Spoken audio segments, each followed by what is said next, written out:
And a good afternoon and welcome to the Bentley Athletic Complex here at Woodstock Academy for some high school football on this Saturday as the Woodstock Academy Centaurs play host to the Vikings of East Lyme. Mark Allard and Greg Smith along with you on a cloudy, cool, gray. Don't say it. Don't say the R word. Okay, but I was going to say something else, but I'm not even going to go there. Right. There is nothing coming down from the sky. No precipitation.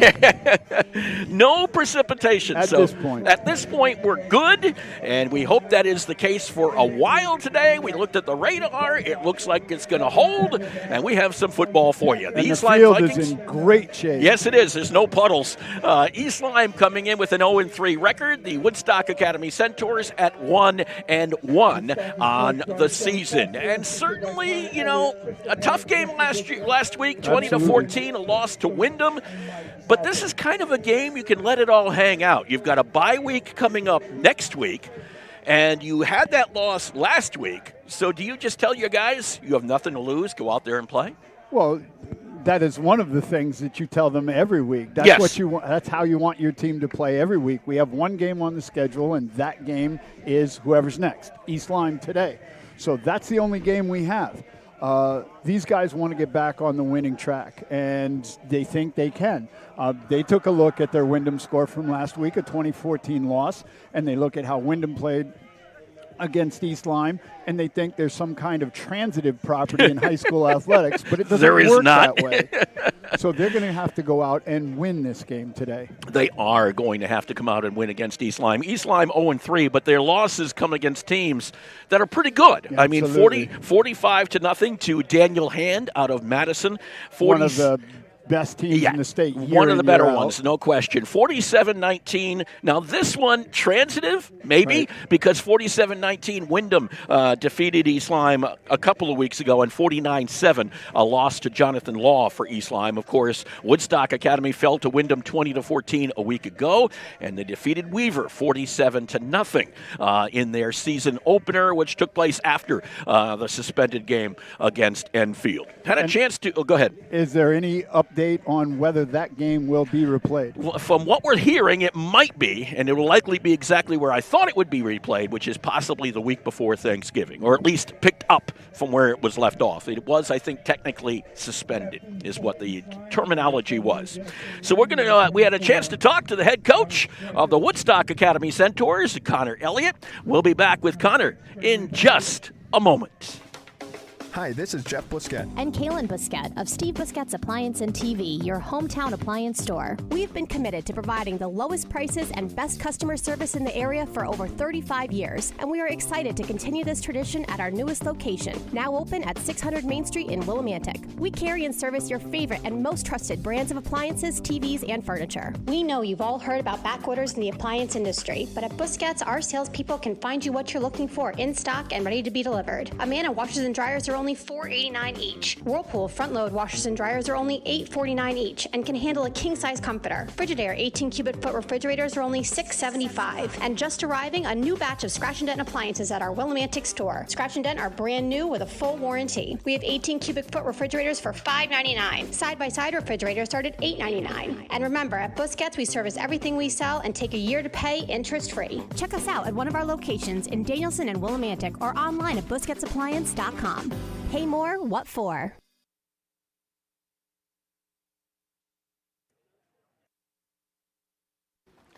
Welcome back to the Bentley Athletic Complex.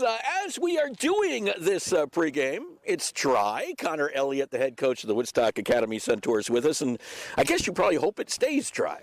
Yeah. We hope it stays dry. We have some contingencies in place, as I'm sure East Lyme does as well, but we have we did some wet ball practice yesterday, some under center stuff the last couple days, so we've been we've been preparing for all eventualities. Contingencies. Yes, all contingencies. But you know what? Something tells me the kids love to play in the slop, if you know what I'm saying. Although on turf it doesn't get that sloppy, but the ball gets sloppy. A little different on turf, where you get you get more sliding around, less slipping. It's more slide, less slip. But I think they're down to playing whatever. I think they're just excited to have another game and have another home game and have a great opportunity to hopefully come away with a division win. You come into this one 1-1. Maybe a dose of reality, so to speak, with a 20-14 loss to Wyndham a week ago. How did the kids react to that this week? Positive across the board. It was a little bit of a slow start to the week. I was out a day. Some other coaches were out. Some kids have been, battling some illnesses and stuff. So I think the bye week after this will treat us well. But we're gonna get through this one, and everyone's in good shape for this one. So we're looking forward to it. It's true. You do get a bye week next week. Are you looking? Do you need it now, or do you almost wish it came a little later? We almost could use it. We can always use it. I think having guys heal up. Whether it's just illness or whether it's injuries, and just have a week to kind of reset is nice, especially with a new quarterback and still him still getting used to the offense and all that. That doesn't hurt to have a week where it's almost like a camp feel, like a preseason feel almost. But it feels weird. It feels too early almost, because we've only had, this is our third game, really. So right. It does feel a little early, but I'm not going to say it's unneeded. 136 yards passing last week, if I remember correctly. Does the rushing game have to get a little better, though? Yeah. We have to run the ball, and I mean, it's cliche, but the run does set up the pass, and if we can do that just more consistently, find something that works, and some play action off of it, some boot off of that, and that should open up even more for the pass game. So really last week it was a lot of blitzes. They were run blitzing us a lot and almost forcing us to the outside, forcing us to throw, and we have some more stuff in the game plan this week. If that happens again, we should be able to handle it hopefully a little bit quickly, a little bit earlier. But yes, definitely point of emphasis this week was for sure run the football. And the defense played pretty well for you last week again. In the heat, a lot of two-way guys, some injuries, missing a couple people. The defense played great. They played great all year. Expect the same today as well. I mean, it's a tenacious defense. They get after it, and they really take pride in what they do. So it's fun to watch. What have you seen on film? East Lyme comes in 0-3. What have you seen from the Vikings? I see they play three really tough teams. Their record does not indicate the type of team that they have. I mean, I think they play Daniel Hand, who when Daniel Hand's up, they're a state powerhouse. Mm-hmm. A good Wyndham team like we saw last week, and then Jonathan Law. When they're up as well, they can compete in the SEC. So I think they're 3-0 or 0-3, yes, but three tough teams. So, I mean, I think they're going to come out and play hard, and I know Coach Bago's pretty well. He's going to get his guys ready to play, and I think it should be a good match. Looks like a passing set up the run. You're another passing team on the other side. Yes, yeah, and I think really that's what our defense loves going against. They love going against some defenses don't like being spread out. I think ours does, because we have fast guys, fun playing in space, and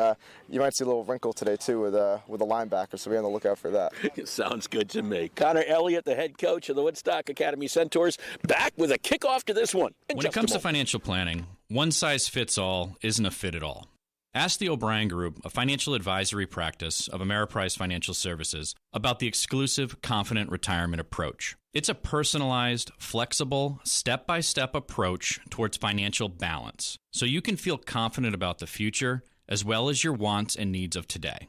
With the Confident Retirement Approach and a one-on-one relationship with an advisor, the O'Brien Group will help you live life and save for tomorrow in a way that's right for you. It's what financial balance is all about. So call me, Pat O'Brien, today at 860-208-9913. My office is conveniently located above the Shopper's Guide in downtown Putnam, Connecticut at 66 Main Street. The Confident Retirement Approach is not a guarantee of future financial results. Investment advisory products and services are made available through Ameriprise Financial Services Incorporated, a registered investment advisor.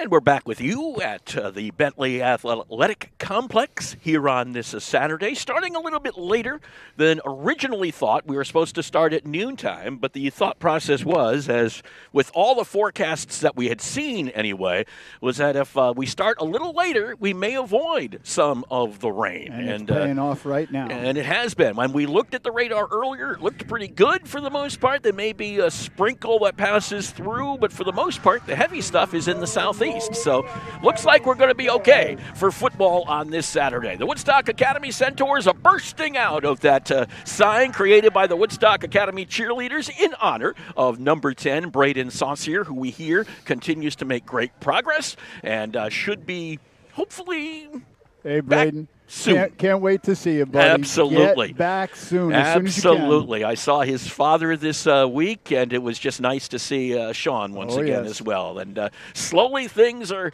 going to come back together, something tells Coach, me. Everything's going well here. Yes. But we need you back as soon as you can. We would like you back here, Sean. You know, you're part of the family, as the saying goes. There's no doubt about that. As the Woodstock Academy Centaurs come out in their navy blue with the gold trim. Beautiful uniforms. Beautiful uniforms, as Greg Smith would say, and the East Lyme Vikings coming out in their white uniforms with the purplish maroon trim. It's terrible. It's terrible. You never did like that kind of color combo, did you?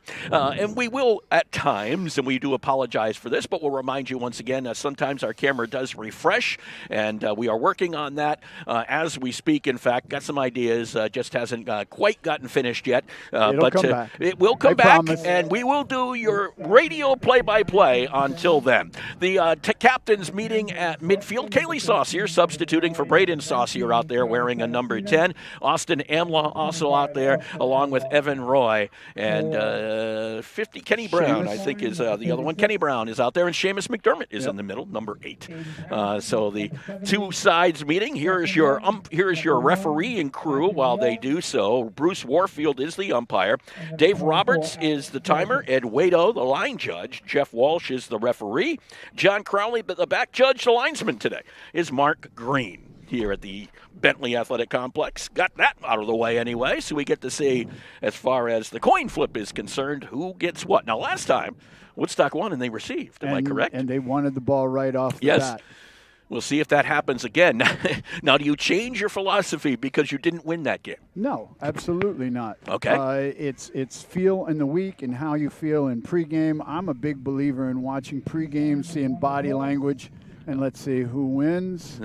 Flip is up and it goes down, and we see what our referee has to say about it. It looks like East Lyme has won it, and they are going to defer. They will get it in the second half, so Woodstock Academy gets it again to start the football game. Now, Coach Elliott in your pregame talked about how this is just another game, but. He went to East Lyme High School. Yes, he did. He played at East Lyme High School. I should have asked him that, but I didn't want to go there. No. Didn't want to go there. No, because you know what the answer was. Of course. And Coach Connor Elliott, it's a cliche that the run sets up the pass. It's a cliche because it's true. It usually works that way. Yep, no question about it.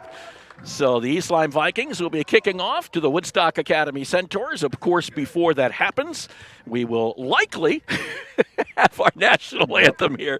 I don't think it's going to be sung again by the student section, but the student section a little lesser than it was, shall we say, last week because of homecoming. But we now have our national anthem here at Woodstock Academy.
our national anthem, and well, I hope you, as I usually say, are you ready for some football? Because we're ready. That was a nice touch with the flag in front of the camera. The flag actually worked pretty well. It wasn't exactly planned, but we'll take it, you know.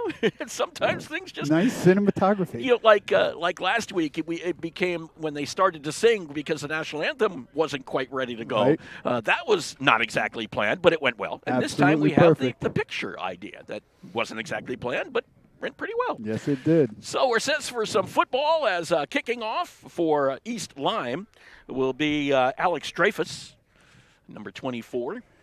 Is a man who usually kicks off for the Vikings. And by the way, if you, I don't know if you'd be listening in the stands or something, but I will tell you that the East Lyme roster might be a little bit off in the program just because of one little number that I think moved up on me when I did the thing. So, no, our numbers, that number's okay. That number's okay. Those numbers are okay. The ones we handed out before the game. Might be a little bit off. Right. My apologies.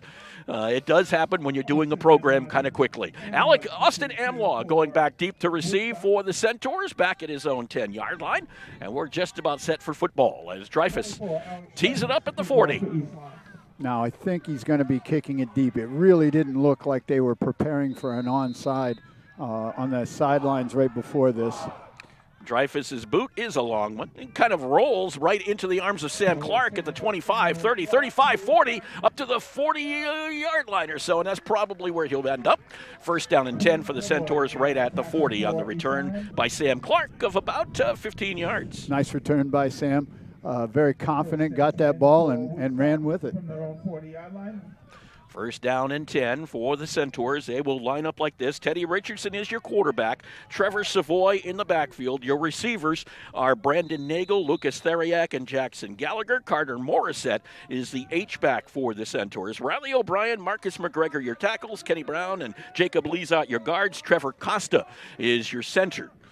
And we are set in an I formation, essentially back in the pistol. Handoff, Trevor Savoy up to the 40, 45. He's at the 50, down inside the 50 to about the 48-yard line in the first down for Woodstock Academy. And that's what you want to see. Anyone in blue wants to see that. They want to see a running play right off the bat, gain 11, 12 yards, and get a first down. Get a successful running play. That's for the offensive line. They need to feel cohesive, and they need some success here. Jared Eaton, remember, is out of this lineup, so therefore Marcus McGregor is coming in at tackle. Again out of the pistol, again the handoff. Savoy, same play, this time maybe just a yard or two before he is taken down. The rest of the East Lyme defense, I should say, Alex Dreyfus is in the middle with Noah Edwards and Quinn Killoy up front. The linebackers, Malachi Harris, Niall Green, Jackson Hart, and Tom Matlock. Your corners are Nick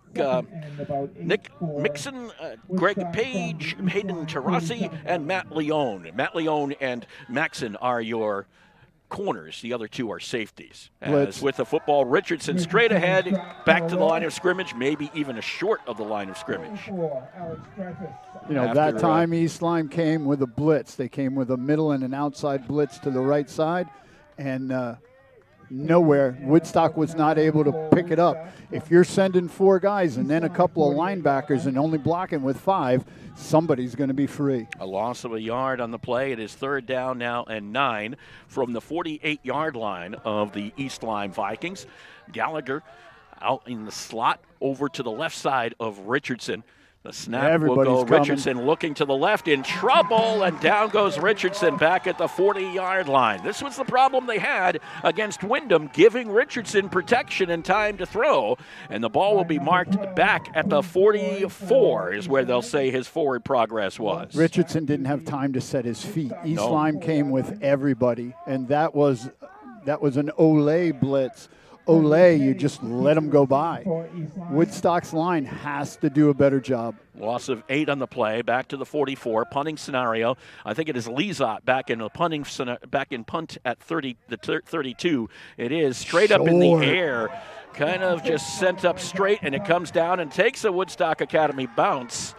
Could have been touched. Was it touched? If it was touched, it's Woodstock Academy football.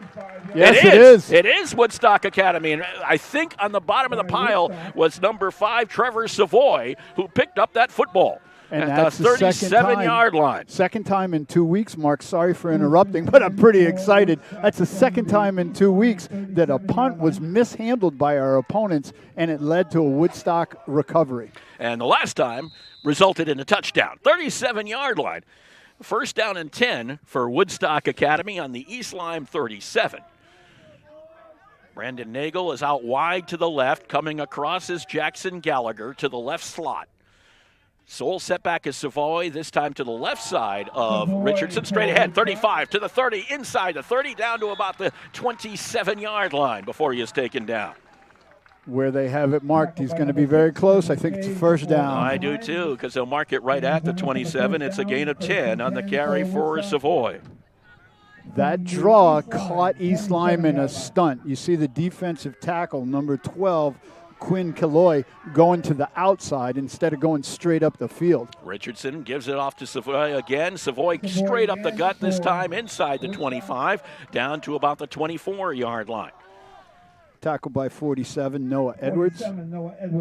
Gain of 3 on the play for Savoy. Second down and 7 from the 24-yard line of East Lyme. 4 carries, 26 yards for Trevor Savoy. That's extremely important for the Centaurs.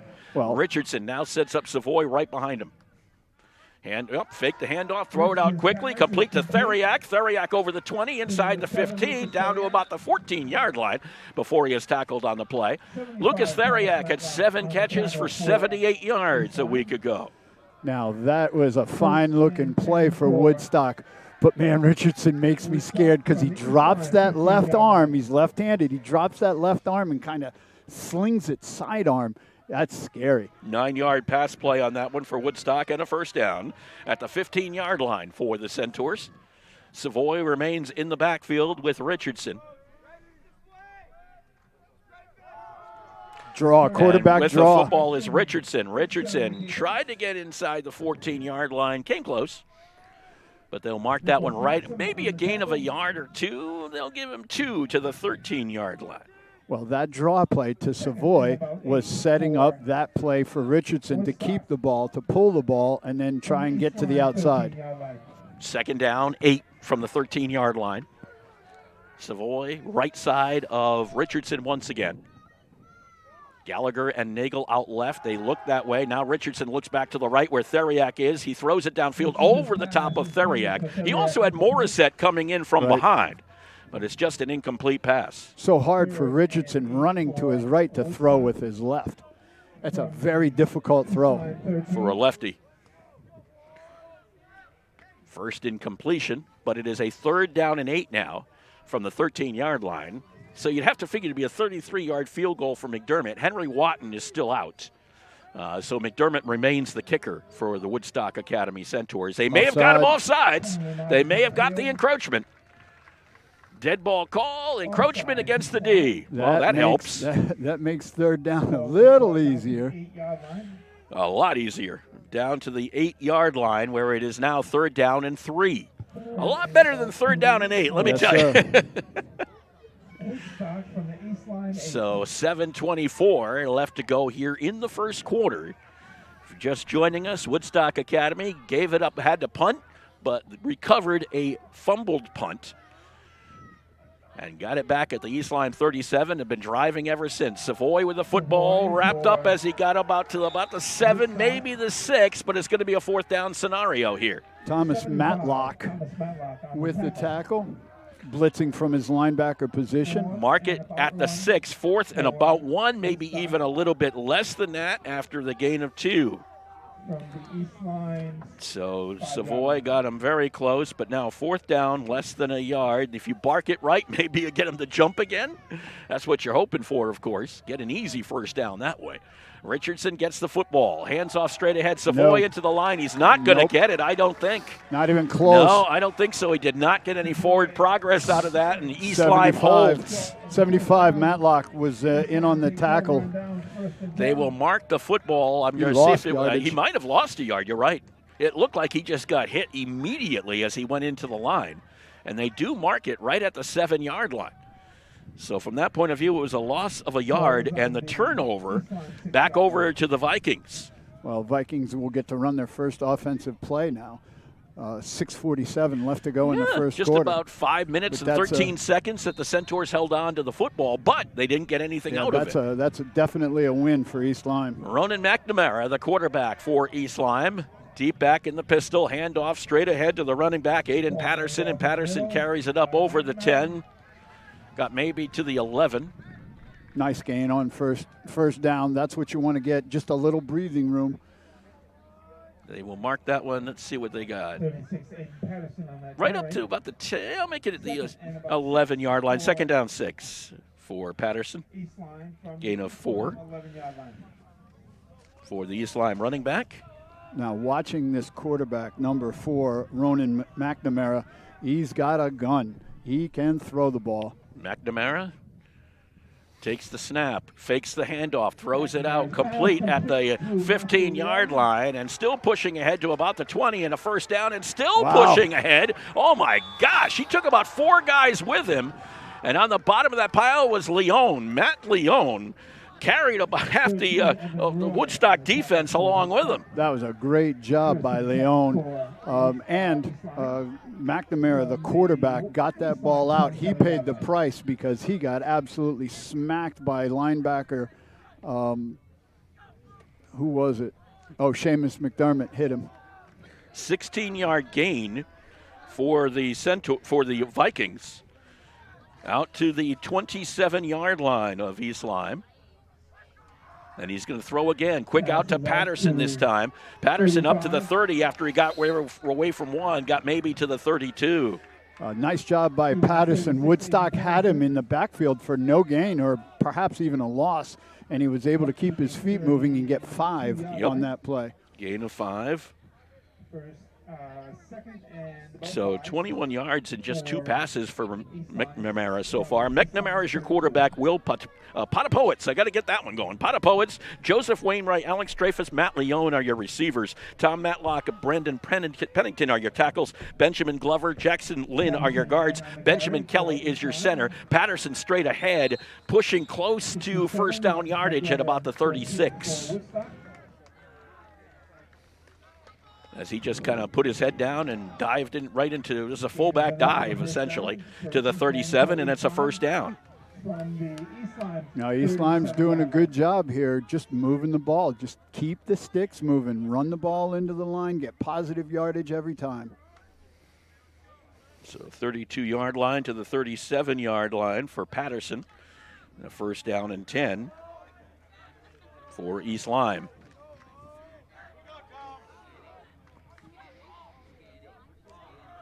McNamara back in the pistol, just even with him is Patterson this time. Lizot shows blitz and then pulls it back. They give the ball to Patterson over the left side, got maybe a yard on that play. And that tackle by McDermott and Carter. I'll actually mark that one. If they mark it back a little, then they will, back to the 38, so they do give him just the 1 yard on that carry for Patterson.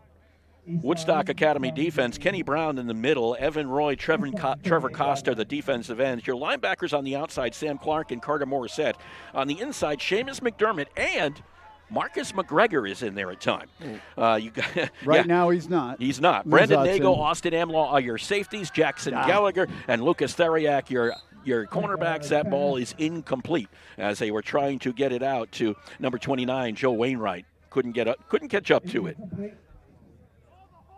So it is now a third down and 9 from the 38-yard line of East Lyme. East Lyme from the East Lyme 38. White Hat called timeout. Discussing maybe an equipment issue or maybe blood. You never know. Yep, blood on the arm, so that's what it was. He's going to have to get taped up. So coming in for East Lyme will be number 51, Benjamin Green, as he replaced Jackson Lynn coming out. Third down 9 with 3:23 to go. Wainwright shifts with Patterson as they go. Backfield. Yeah, they go into more halfback scenarios, wingbacks, if you will. And an empty backfield indeed for McNamara. Rolls out, trying to find some room down the line. Throws it complete at the 50, down to the 45-yard line. was number 29 Wainwright coming out of that wingback position. Boy, is that crushing for Woodstock Academy. You have the quarterback running out of his pocket. You have him moving to his wrong side, and he still completes the pass for a first down on 3rd and 9. 16 yards on that pass play for the Vikings, down to the 46-yard line of the Woodstock Academy Centaurs. So 2 16-yard pass plays right now for East Lyme in this drive. And a first down at the 46-yard line of Woodstock Academy. McNamara. Patterson on the side of him. That little pitch over to him at the 45. Cuts it inside. 40. Flag flies. 35-30. Down to about the 25. The flag rests back at the line of scrimmage. Should be a holding call. There's 2, though. There's one here and there's one on the sideline. Okay. We'll have to take them each into consideration here. They may negate each other. One's against, I think, Woodstock. No, now we went the other way with it. So we got a holding call against East Lyme, and that one is declined. So the hold is going to be taken, and that'll mark it back to the 44-yard line or so. So take the hold and mark it back. My grandsons are here. Oh, there you go. Hi, guys. What's a soccer ball? Yep. They're supposed to have a football. You didn't know that? There's a soccer field right over there. Oh, that's what it is. And Woodstock Academy prep soccer is amazing. There you go. We got some soccer players sitting to your side. They're right to our left side. How we doing over there, guys? There they are. So it is a first down and long, about 20, just shy of 20. After that was marked back to the 45 East Lyme. Now Patterson, why not? Same play, little pitch, 45-50, 45-40, inside the 35, down to about the 34-yard line. Close to a first. Jackson Gallagher had to come up and make the hit on Patterson. Same play, almost the same result. And Mark, we're getting touches in the backfield. We're just not making the tackles. You got to wrap them up. You got to take them to the ground. Tackling up high is not going to get it done. 1st and 10. Yep, first down and 10 from the 38-yard line of Woodstock Academy. So a gain on that play of 5 and 12, 17 yards. Yeah. 17 yards, actually, I think is what it came out to. It's actually at the 33-yard line, not the 38. That tent kind of got me a little confused. Patterson, pull him out, and McNamara takes it by himself. McNamara taken out of bounds inside the 30-yard line. Tackled by Amlaw. Amlaw really dropped the shoulder and let the quarterback from East Lyme have it. So McNamara carried the football down to the 29-yard line. And a gain of 4 on the carry for McNamara on that one. I think both teams are realizing at this point in the first quarter that nobody's going to give up. Nope. And this is going to be a difficult game. 2:11 left to go here in this first quarter. Double wing. Yep. A little bit different. First time we've seen that haven't seen that this year, to be honest. This coming off the wing is Patterson, and Patterson got inside the 30, maybe, depends where they mark him out of bounds. A lot of East Lyme players down there. It's hard to see exactly where they're going to mark that one. It won't be close to a first down. It's going to have to do some work still. 27-yard line, 28-yard line. Mark, I hope our viewers got to see Evan Roy absolutely running down the line to track that play down and push it out of bounds. Just a gain of 1. So you're facing now a 3rd down and 5 from the 28-yard line. They're in 4-down territory. Oh, they are.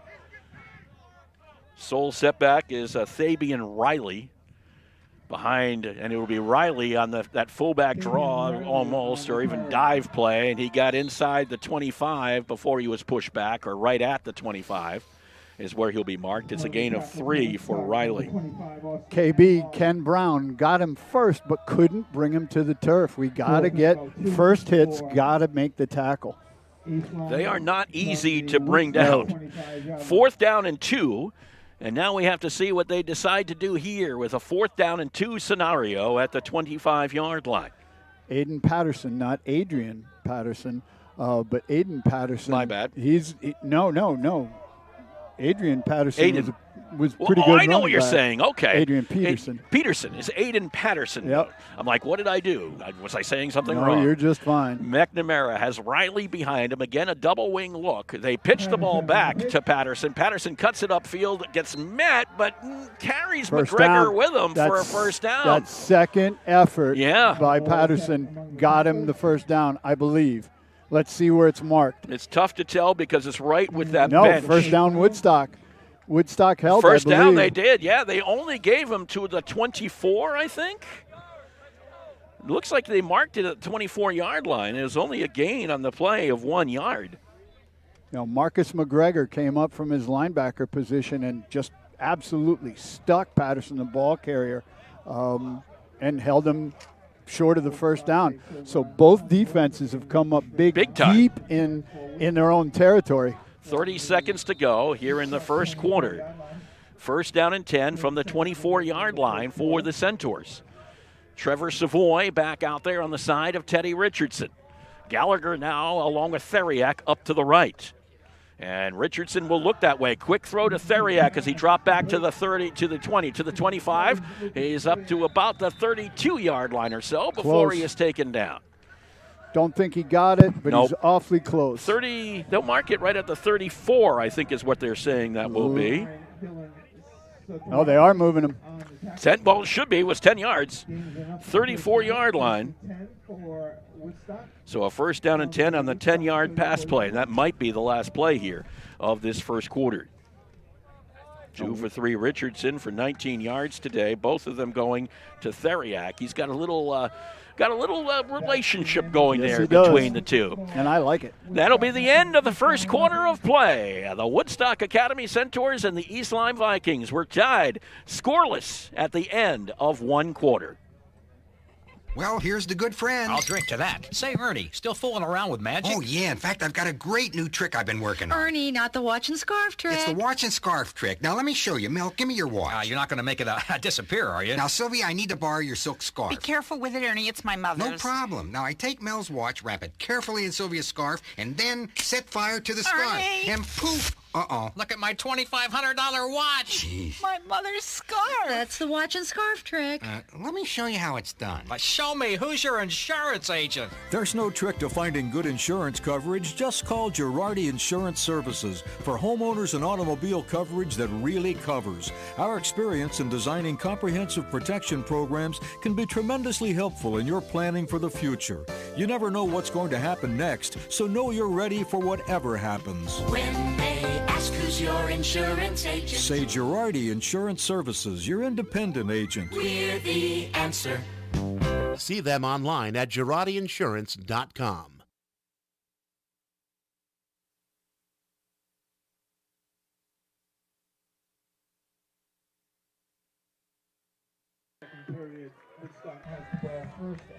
So a first down and 10, 34-yard line for the Centaurs, their own 34-yard line. No score as we begin the second quarter of play here at the Bentley Athletic Complex on a day which could have been a lot worse, and so far it's been, weather-wise anyway.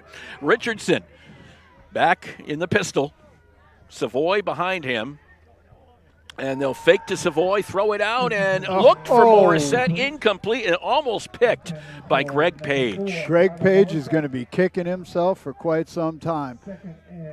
That one in and out of his hands. There was a lot of green in front of Greg Page. That's probably what he saw more so than anything, was the green in front and not a lot of blue jerseys, or navy blue jerseys anyway. So a second and 10 from the 34-yard line. Well, I like Woodstock going with the pass on first down, trying to take a chance.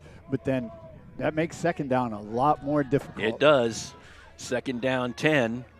And they hand to Savoy. Savoy met at the line. He got away from one. He got away from two, maybe, but not three. Reached over the 35 to try to get at least another half a yard. I don't think they're going to give him much more than that.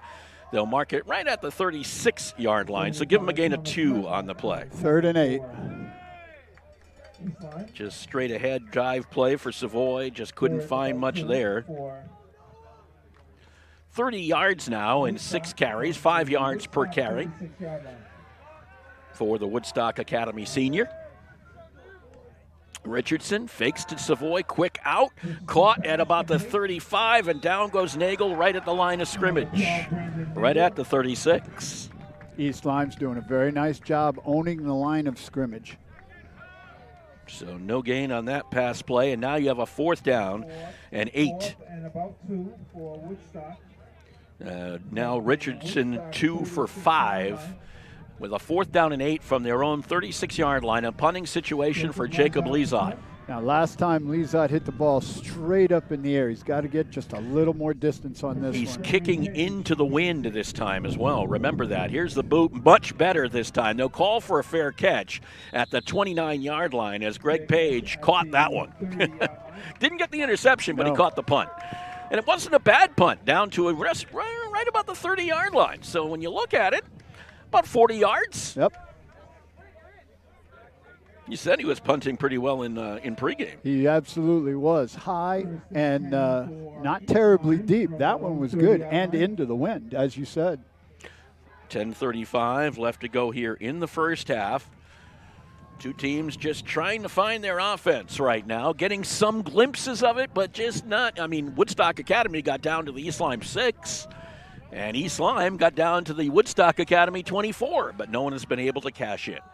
McNamara with a clear backfield. Actually, Patterson, I guess, was off to his left, and then McNamara did a nice job of faking it to Patterson, kept the football by himself, and got a first down to about the 42-yard line. Great job by McNamara putting in the belly of Patterson and then pulling it out and running with it. And McNamara absolutely dropped his head, not something you normally see a quarterback do, but in high school, you put his head down and absolutely drove number 15 for Woodstock. That'd be Brady DeFarno. That's actually Will Basselier. Oh, is it? Yeah, it's Will Basselier who's come out late. He's now onto the team. He's number 15. The pitch goes to Patterson. Patterson to the 40, up to the 45, up to the 50, inside the 50, down to about the 48-yard line. You're going to see that play much more with Woodstock, with their outside linebackers up on the line. That pitch means that the cornerback's got to come in and make the play, or the safety's got to come in and play it because you're outmanned on the line. Gain of 10 for Patterson and a first down at the Woodstock Academy 48-yard line. Patterson has been effective so far. 7 carries, 44 yards for the Vikings. And East Lyme is moving the ball down the field as they did in their first possession. Dreyfus. And number 2, Potapowicz, goes over to the left side. Handoff straight ahead. Patterson this time is met right at the line of scrimmage. I think that was Evan Roy. And Seamus McDermott. And Lezot was in there as well. McDermott wrapped up his legs, which is what you teach your linebacker to do, and then he got a lot of help from the interior line. Give him a gain of 1 on the carry to the 47-yard line of Woodstock Academy. That was a hard-earned 1 yard. 47-yard line. Second down, 9. Patterson just to the left of McNamara. And again, that fake handoff, quick out this time to Dreyfus, but it does not fool Austin Amlaw coming up from his safety spot. And he helped take down anyway, Dreyfus right at about the 49-yard line. Austin Amlaw, this is meant with the utmost respect. You remind me of a kid that I played with named Donnie Fosnot. And Fosnot meant donut in German, so technically his name was Donnie Donut. Now, the reason he reminds me of him is because he wasn't big. Like Amlaw's not a big guy, but he'll put his head in wherever. Offense, defense, doesn't matter. He's going to go up against anybody. Loss of 2 on the play, back to the 49-yard line, 3rd down and 11. As Dreyfus and Potapowicz are to the left side of McNamara. Hands off on the delayed draw to Patterson, who got back to the line of scrimmage, but that was his all. Evan Roy comes up with a handout stretched, and now it's 4th and 11. And you also had 78, Evan LaBounty on the tackle as well. So 4th down, 11, a punting situation for Dreyfus. Back at the Woodstock, or the East Lyme 38-yard line. Dreyfus, the punt. They ran out on the field, And the center gave the ball to one of the officials. One of the East Lyme players. They just changed balls without the official having anything to do with it. Why not? You know, they right. can do that. No. Back deep to receive is Amlaw. He's standing back at about the 12-yard line or so. A fake would not surprise me here. Well, Dreyfus, a high snap, pulled it in and booted it, and it's going to go out of bounds pretty quickly. That one depends exactly where. It'll be marked up the field to the 35-yard line. First down and 10, a total punt of 14 yards when all was said and done. 7:14 left to go here in the second quarter. No score between Woodstock Academy and East Lyme. East Lyme with a couple of first downs on that drive, but then Woodstock Academy, when they got to midfield, absolutely shut the door. So Richardson trying to get something going here for the Centaurs. 2 for 5 passing for 19 yards. Trevor Savoy has 30 yards on the ground. Well, if you'll remember last week, the offense had a little trouble at the beginning getting started. But then once they found their rhythm, the offense looked pretty good. So back to throw is Richardson, rolling it out, looking downfield. It is incomplete, and a flag will fly. The throw was down to Lucas Theriak, and the flag flies. Illegal receiver downfield. Probably.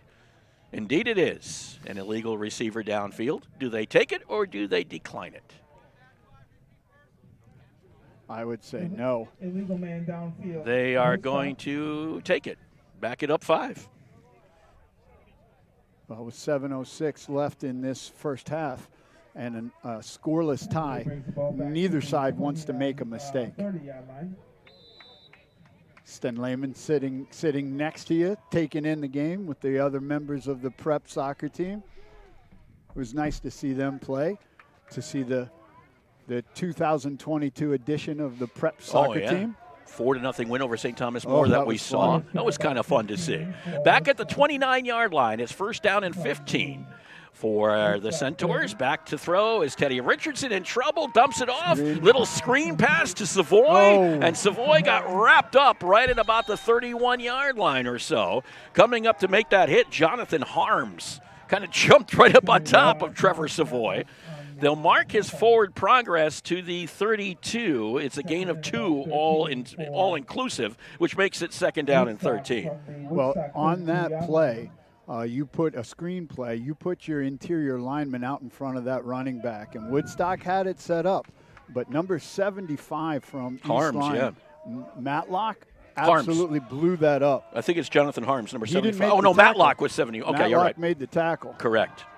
This ball is dropped by Amlaw for an incomplete pass. Third and 13. So both teams having a little struggle getting going as far as the offense is concerned right now. Third down, 13 from the 32-yard line for Woodstock Academy. Offense is always the hardest thing to get consistent with. Oh, absolutely. As the season starts. Of course, the Centaurs with a 1-1 start, a 47-0 win over Weaver, 20-14 loss to Wyndham a week ago. Like to come back from that one and do well here. Richardson, the lefty, launches downfield. He's got Gallagher, and it's incomplete. The flag. Pass interference. It'll be a 15-yard penalty and a first down for the Centaurs as Gallagher got tied up on the play. Number 26, Niall Green, I think, was guilty of that pass interference. Now, it's not like professional football. Or college. When it's at the point of contact, it'll be a 15-yard penalty. Yep, first down. It's not automatic, but in this case, it will be enough for a first down because it'll mark it up to the 47-yard line. It's not a personal foul. Nope. But it gave them enough for a first down. I always like it when they move it one more yard. Why not? Pass interference up to the 48-yard line. So first down and 10 for Woodstock Academy. Couple of, one penalty went against them in this drive, and another one went for them. The bigger one goes in their favor. First down and 10, 48-yard line. Lucas Theriak down to the right side of Richardson. Trevor Savoy right behind the Woodstock Academy quarterback. Morris at the halfback handoff. Savoy straight ahead. He popped out down to the inside the 50, down to the 47. I thought he was trapped down at about the 46. But he kept on going. He popped out, and he ends up at the 47-yard line. I remember saying this at the Weaver game, Mark, that the Woodstock Academy running backs just keep their legs moving. And Savoy absolutely kept his legs moving and got positive yardage on what looked like was going to be a nothing play. It looked like it was going to be a loss of 2. It's a gain of 5. 2nd down and 5. Richardson hands to Savoy, and this time nowhere to go, as tearing him down from behind was Noah Edwards. And depends where they'll give him forward progress to, because he is going to be backed up. Oof. Back to the 46? Oh, my gosh. That was a lot less forward progress than I thought they'd give him, to be absolutely honest. I think they marked it where he landed. I think so, too. It was a loss of 7 back to the 46-yard line of Woodstock Academy. I don't know about that one. Noah Edwards absolutely caught him and yeah. threw him. I agree with that part, but I don't know if I agree about the 46-yard line. So a 3rd down and about 12 for the Centaurs as they look over to the sideline to find a new call after trying to see what was going to work. Richardson now moves Savoy over to the left. And Richardson will fake the handoff, in trouble, steps up, is going to have to run the football now, and it gets taken down by Edwards near midfield. Now the question is, if you're Woodstock Academy and Coach Elliott, do you go for it on 4th and 8? No.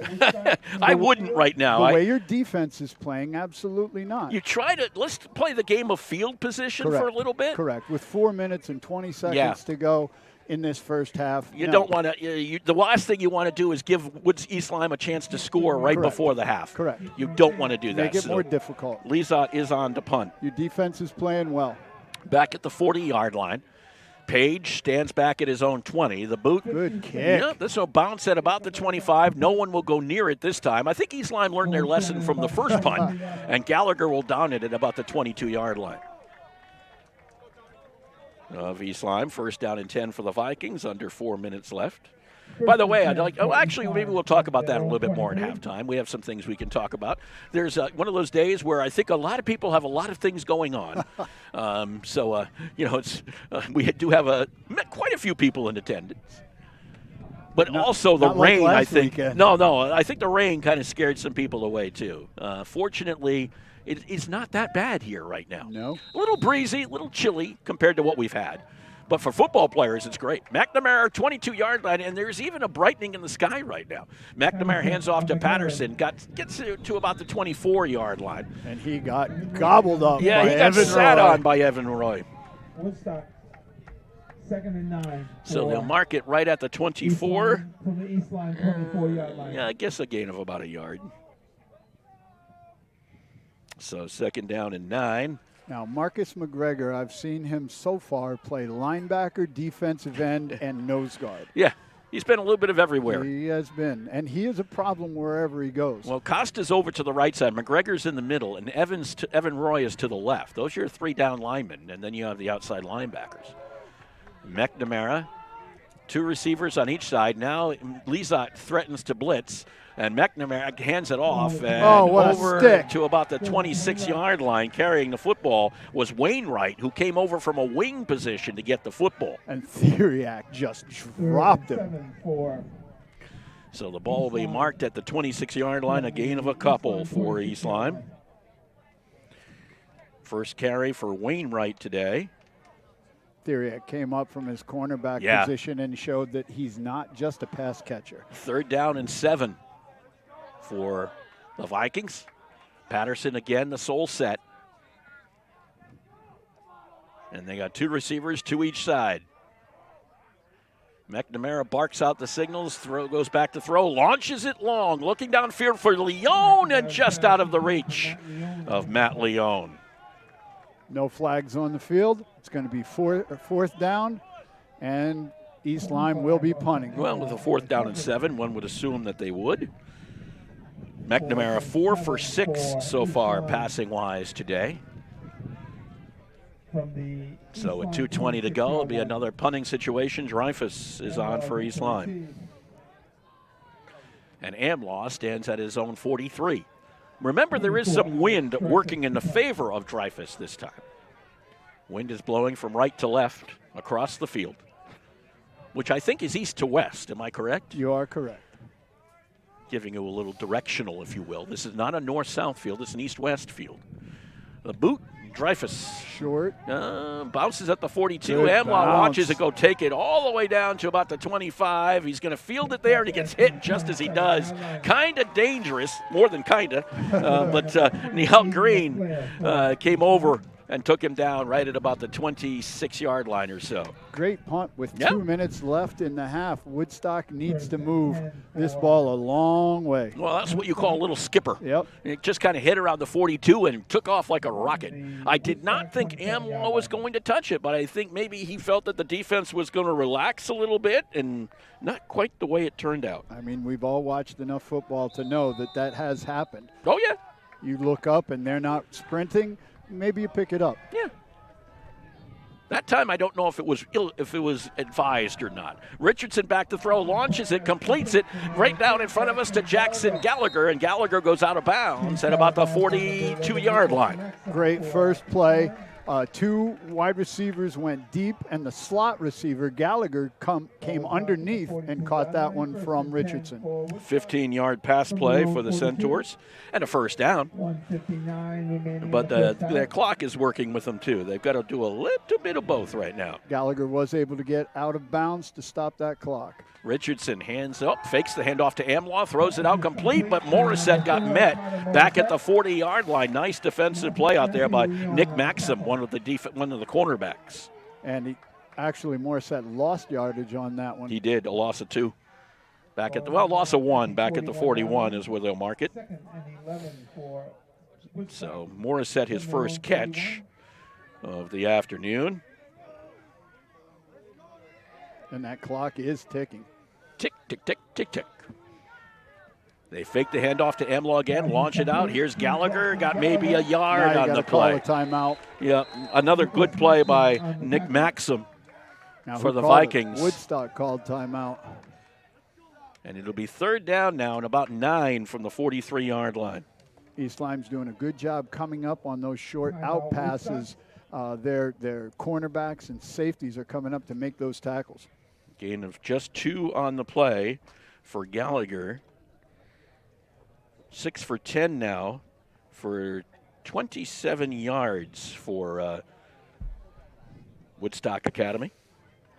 Let me double check that. 21-36. No, it doesn't seem right. 36-38, 37 yards. That's more like it. With a third down and 9 scenario. I'd like to thank our sponsors today, Busquets Appliances and TV in Danielson, and Willimantic O'Brien Financial Group. And I think Pat's watching the game today, is he not? He is, and his son is starting Yes, Riley O'Brien. Girardi Insurance Services and Oconchabar Productions. Thank all of you for helping us out this season as we continue to bring you more and more high school broadcasts from Woodstock Academy, and having a lot of fun doing it, let me tell you. Now, Woodstock called a timeout there. But if this doesn't come up with a first down, East Lyme's going to get the ball back. 43-yard line, third down and 9. Richardson steps up, and he's taken down by Matlock, who came flying in to make the hit back at the 41. Oh, absolutely. I can understand that. And that's a sack play, a loss of 2 as Matlock from East Lyme makes the hit back at the 41-yard line. That is the second sack for East Lyme today. And remember, last week, Wyndham had quite a few more than that. And it might be the second sack, but Richardson has been running in the backfield. He hasn't been able to set his feet and properly throw the ball. He hasn't had enough time. This will be a punting situation for Jacob Lezot back at the 30-yard line for the Centaurs. As the two teams kind of discuss things, and Patterson drops back deep to receive this time for East Lyme as opposed to Dreyfus. Well, if Lezot doesn't get a good punt here, East Lyme's going to get decent field position. And he's punting into the wind once again.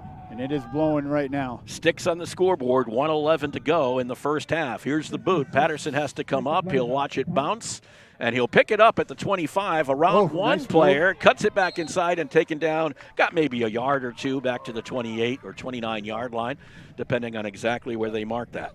Zach Majewski and Ethan Brierly on the tackle. Got to look over the East Lyme tent to find out exactly where this will be marked. It will be at the 29. First down and 10 with an even minute to go here in this first half of play. Interesting first half of play. Absolutely. It's been kind of like, you take 10, I'll take 10, and then we'll give it back to you. Right. But McNamara's got a gun. He's got an absolute cannon, so he can do this. Wainwright goes out with Leone up on top to the right. And now they send Potapowicz over there as well. He will roll to the right side, being chased, and throws it downfield and out of bounds as he was looking for Potapowicz, but he was being pursued by Seamus McDermott. What do we got? I'm not sure. Timeout? Might be a Woodstock timeout? Someone, I think, called a timeout. Well, it was an incomplete pass, so you don't have to stop the clock for that. 43 seconds remaining in the first Let's half. see what we got here. I'm looking at the white hat. No call. Not yet. Oh, just the fact that it's second down. Okay. And back at the 29-yard line. Okay, that's all it is. So second down and 10 at the 29-yard line for the Vikings. McNamara. Patterson to his right.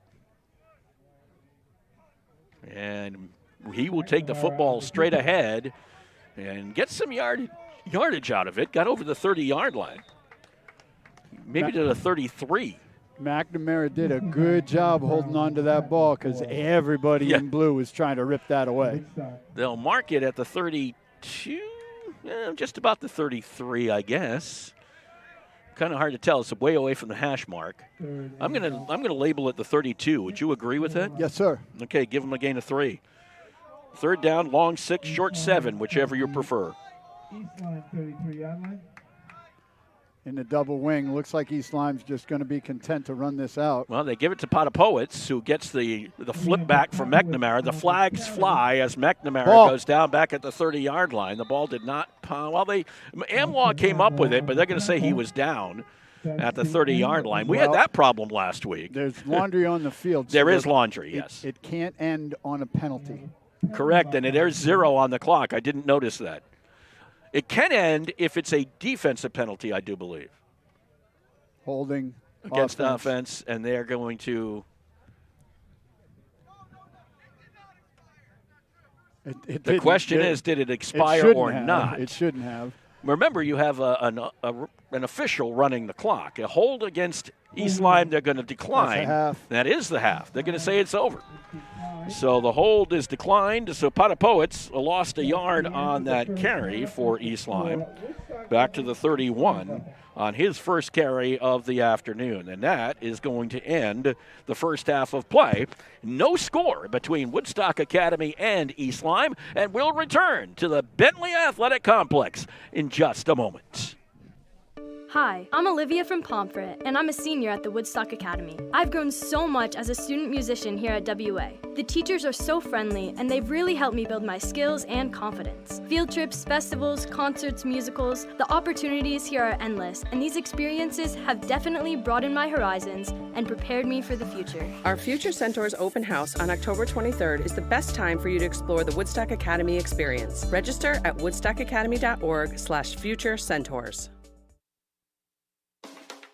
Hi, this is Jeff Busquet. And Kaylin Busquet of Steve Busquet's Appliance and TV, your hometown appliance store. We've been committed to providing the lowest prices and best customer service in the area for over 35 years, and we are excited to continue this tradition at our newest location, now open at 600 Main Street in Willimantic. We carry and service your favorite and most trusted brands of appliances, TVs, and furniture. We know you've all heard about back orders in the appliance industry, but at Busquets, our salespeople can find you what you're looking for in stock and ready to be delivered. Amana washers and dryers are only $4.89 each. Whirlpool front-load washers and dryers are only $8.49 each and can handle a king-size comforter. Frigidaire 18 cubic foot refrigerators are only $6.75. And just arriving, a new batch of Scratch and Dent appliances at our Willimantic store. Scratch and Dent are brand new with a full warranty. We have 18 cubic foot refrigerators for $5.99. Side-by-side refrigerators start at $8.99. And remember, at Busquets, we service everything we sell and take a year to pay interest-free. Check us out at one of our locations in Danielson and Willimantic or online at busquetsappliance.com.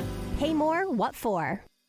Woodstock Academy fans, the Centaur Shop is the place to go for all blue and gold apparel. Shop the latest collection of hoodies, tees, sweatpants, shorts, and more on shop.woodstockacademy.org or visit us in person at the Centaur Shop, located on the south campus of the Woodstock Academy.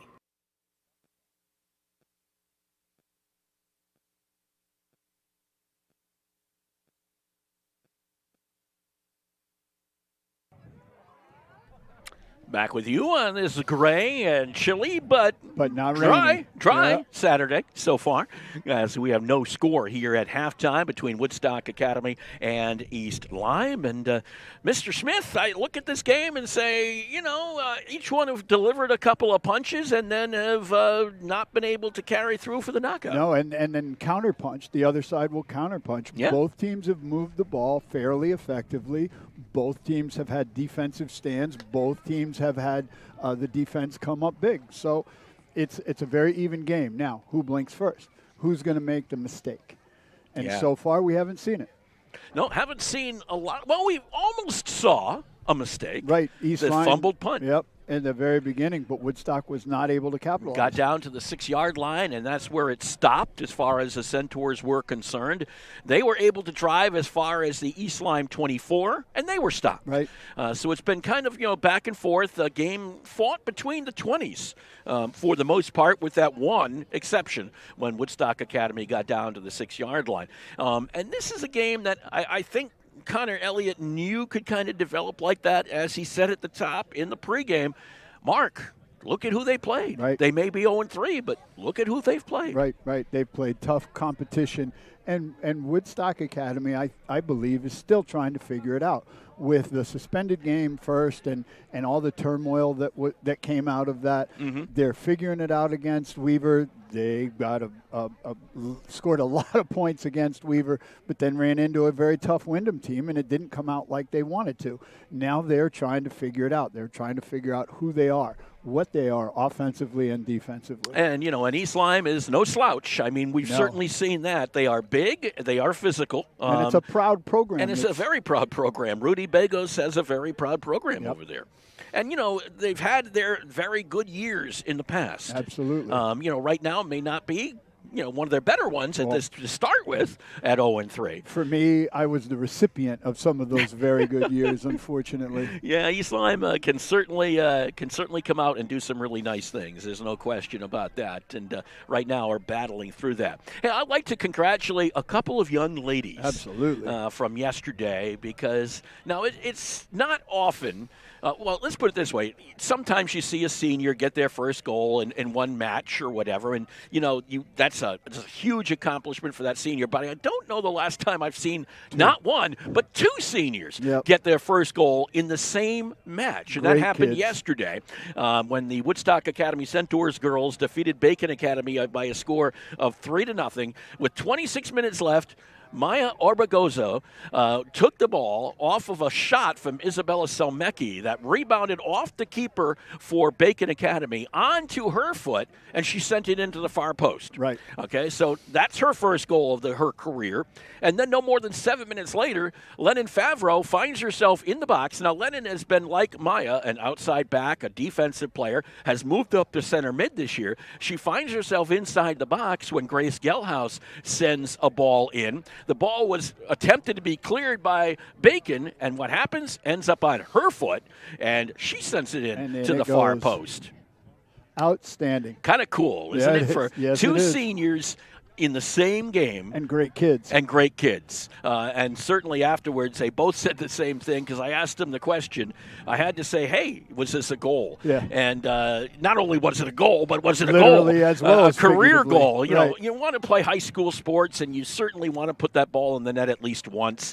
And they both agreed this was exciting. And, in fact, I think Lennon even said that she got a little misty-eyed, a little teared up there. Yep. She said, I was a little embarrassed, but I got a little teary-eyed by it. That is absolutely special. Yes, it is. And those are the kind of things, the reasons why, you know, people as old as we are have stuck around high school sports as long as we have. It's get pure. Those stories. It's pure. It's fun. It's not for money. No. It is for just accomplishment, pure accomplishment, and that is what happened And we get on that to see field. these kids on many different levels. Yes, we do. As community activists, as students, as athletes, and to see them succeed in all the areas. It's special. Yeah, it is. It's special. And it did help the Centaurs go to 3-3-1 on the season, so they're back at the 500 mark. Unfortunately, the Woodstock Academy volleyball team suffered their second loss yesterday. But let me put it to you this way. A bad loss? No. Griswold, which is undefeated, and Griswold has a very good volleyball program. Yep. Griswold came in undefeated at 6-0. They won the first 2 sets against Woodstock Academy, but the Centaurs came back and took set 3 and 4, and then battled in set 5 before losing 16-14. Unfortunately for the Centaurs, so they fell to 8-2 on the season. But let's say one other thing. 2 of their key players right now are sidelined, right? Have been injured. So the Centaurs playing a little shorthanded against one of the better teams in the ECC. That certainly says good things for the future. And that's what you're hoping for. Coach Batone is now looking down the road. They've qualified for states. They're going to play in the state tournament, and they're going to be a very tough out in the state tournament because of what's going on now. Have they seen 5-set games? No, just a few. Yeah. Just a few. I think that was their 5th. And they've won 4 3. out of the last 5, 4 right? out of the last 5. Okay, maybe it was their 6th. Their 6th, and therefore they've won 4 of them. So it's 4 out of 6 they've won because they did lose a couple. They lost to NFA and Griswold. NFA and Griswold, right? And so now they're ready. If they have to go into a 5th set down the road in the first round and second round of the state tournament, it's not going to be a big deal because they've already done this. They know what it is. And they know how to do it. They know how to do it. And something that did happen, and by the way, they've already qualified for the Class L state tournament, something that they did not do last year. And like Coach Adam Batone said, it's a blessing. I mean, it gets a lot easier, although he also says it can be a curse because you don't want to see your team saying, okay, we're good. You're not. You got to continue playing, and you got to continue playing hard. No, that doesn't work well. And one other congratulations we should offer goes to the boys soccer team who beat Stonington 1-0. I know it was back on Tuesday, but we want to mention it because we haven't been on a broadcast since Tuesday. But we do want to mention that 1-0 win over Stonington, their first win over the Bears since 2018. Wow. And the Bears, you may or may not know, were also Class M state champions just a year ago and came into that game 5-0-1, and it was on Stonington's home turf. Yeah. So all in all, that's a great win. Winning against Stonington, very difficult. Winning against Stonington in Stonington, impossible sometimes. But they pulled it off this time. So you got to give congratulations where congratulations is due. Max Ferreira scored the only goal for the Centaurs in that win. So good things for boys soccer. They're 2-4-2. They're still trying to find their offense a little bit, and they admit to that because they did lose to Berlin the other night 1-0. The offense still has some work to do, but just like everything else, we're still relatively halfway through the season, I guess. You could say relatively early, but unfortunately in soccer terms, probably about halfway through right now. So kind of interesting in that regards. But some very good things happened this past week. And by the way, we'd also like to tell you, we'll be back on the air with you on Monday, right here from this very same field. Only thing, watching a different sport. As well, it's still football. It's still football.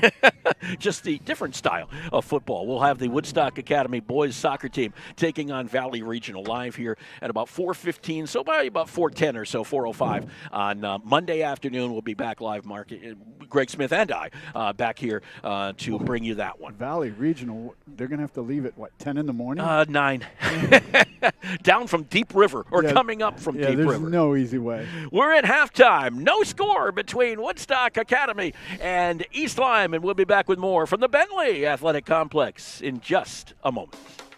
Hi, this is Jeff Busquet. And Kaylin Busquet of Steve Busquet's Appliance and TV, your hometown appliance store. We've been committed to providing the lowest prices and best customer service in the area for over 35 years, and we are excited to continue this tradition at our newest location, now open at 600 Main Street in Willimantic. We carry and service your favorite and most trusted brands of appliances, TVs, and furniture. We know you've all heard about back orders in the appliance industry, but at Busquet's, our salespeople can find you what you're looking for in stock and ready to be delivered. Amana washers and dryers are only $4.89 each. Whirlpool front-load washers and dryers are only $8.49 each and can handle a king-size comforter. Frigidaire 18-cubic-foot refrigerators are only $6.75. And just arriving, a new batch of Scratch and Dent appliances at our Willimantic store. Scratch and Dent are brand new with a full warranty. We have 18-cubic-foot refrigerators for $5.99. Side-by-side refrigerators start at $8.99. And remember, at Busquets, we service everything we sell and take a year to pay interest-free. Check us out at one of our locations in Danielson and Willimantic or online at BusquetsAppliance.com.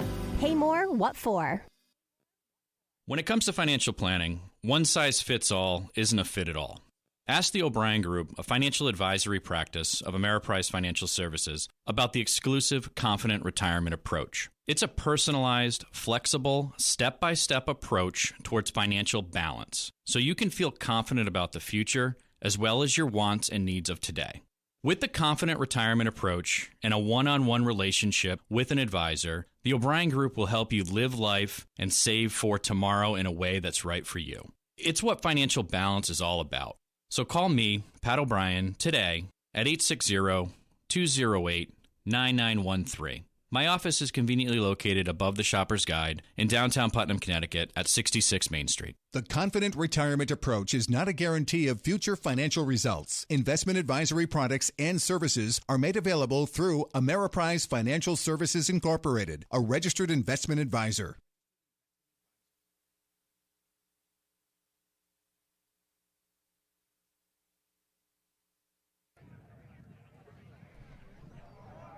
Welcome back to the Bentley Athletic Complex. No score as we get toward the end of halftime. And before we get there, you got some announcements, huh? I do. Go ahead. From Mr. John Rigney. He wants everybody to know that there's a leadership conference October 27th on South Campus at Woodstock Academy. Workshops to develop leadership skills, 8th grade to high school. And you can find out more information about this, and all our local sending towns are able to send kids to this leadership conference. You can find out about it at woodstockacademy.org. Samantha Romero and Rachel Budd would like everybody to know that Reflections, a contemporary sculpture exhibit, will be at the gallery at the Luce Center for the Arts October 13th through November 17th. You can meet the artist. Now, I'm going to destroy this name. Oh, my gosh. Foshin? Don't look at me. Adeniran.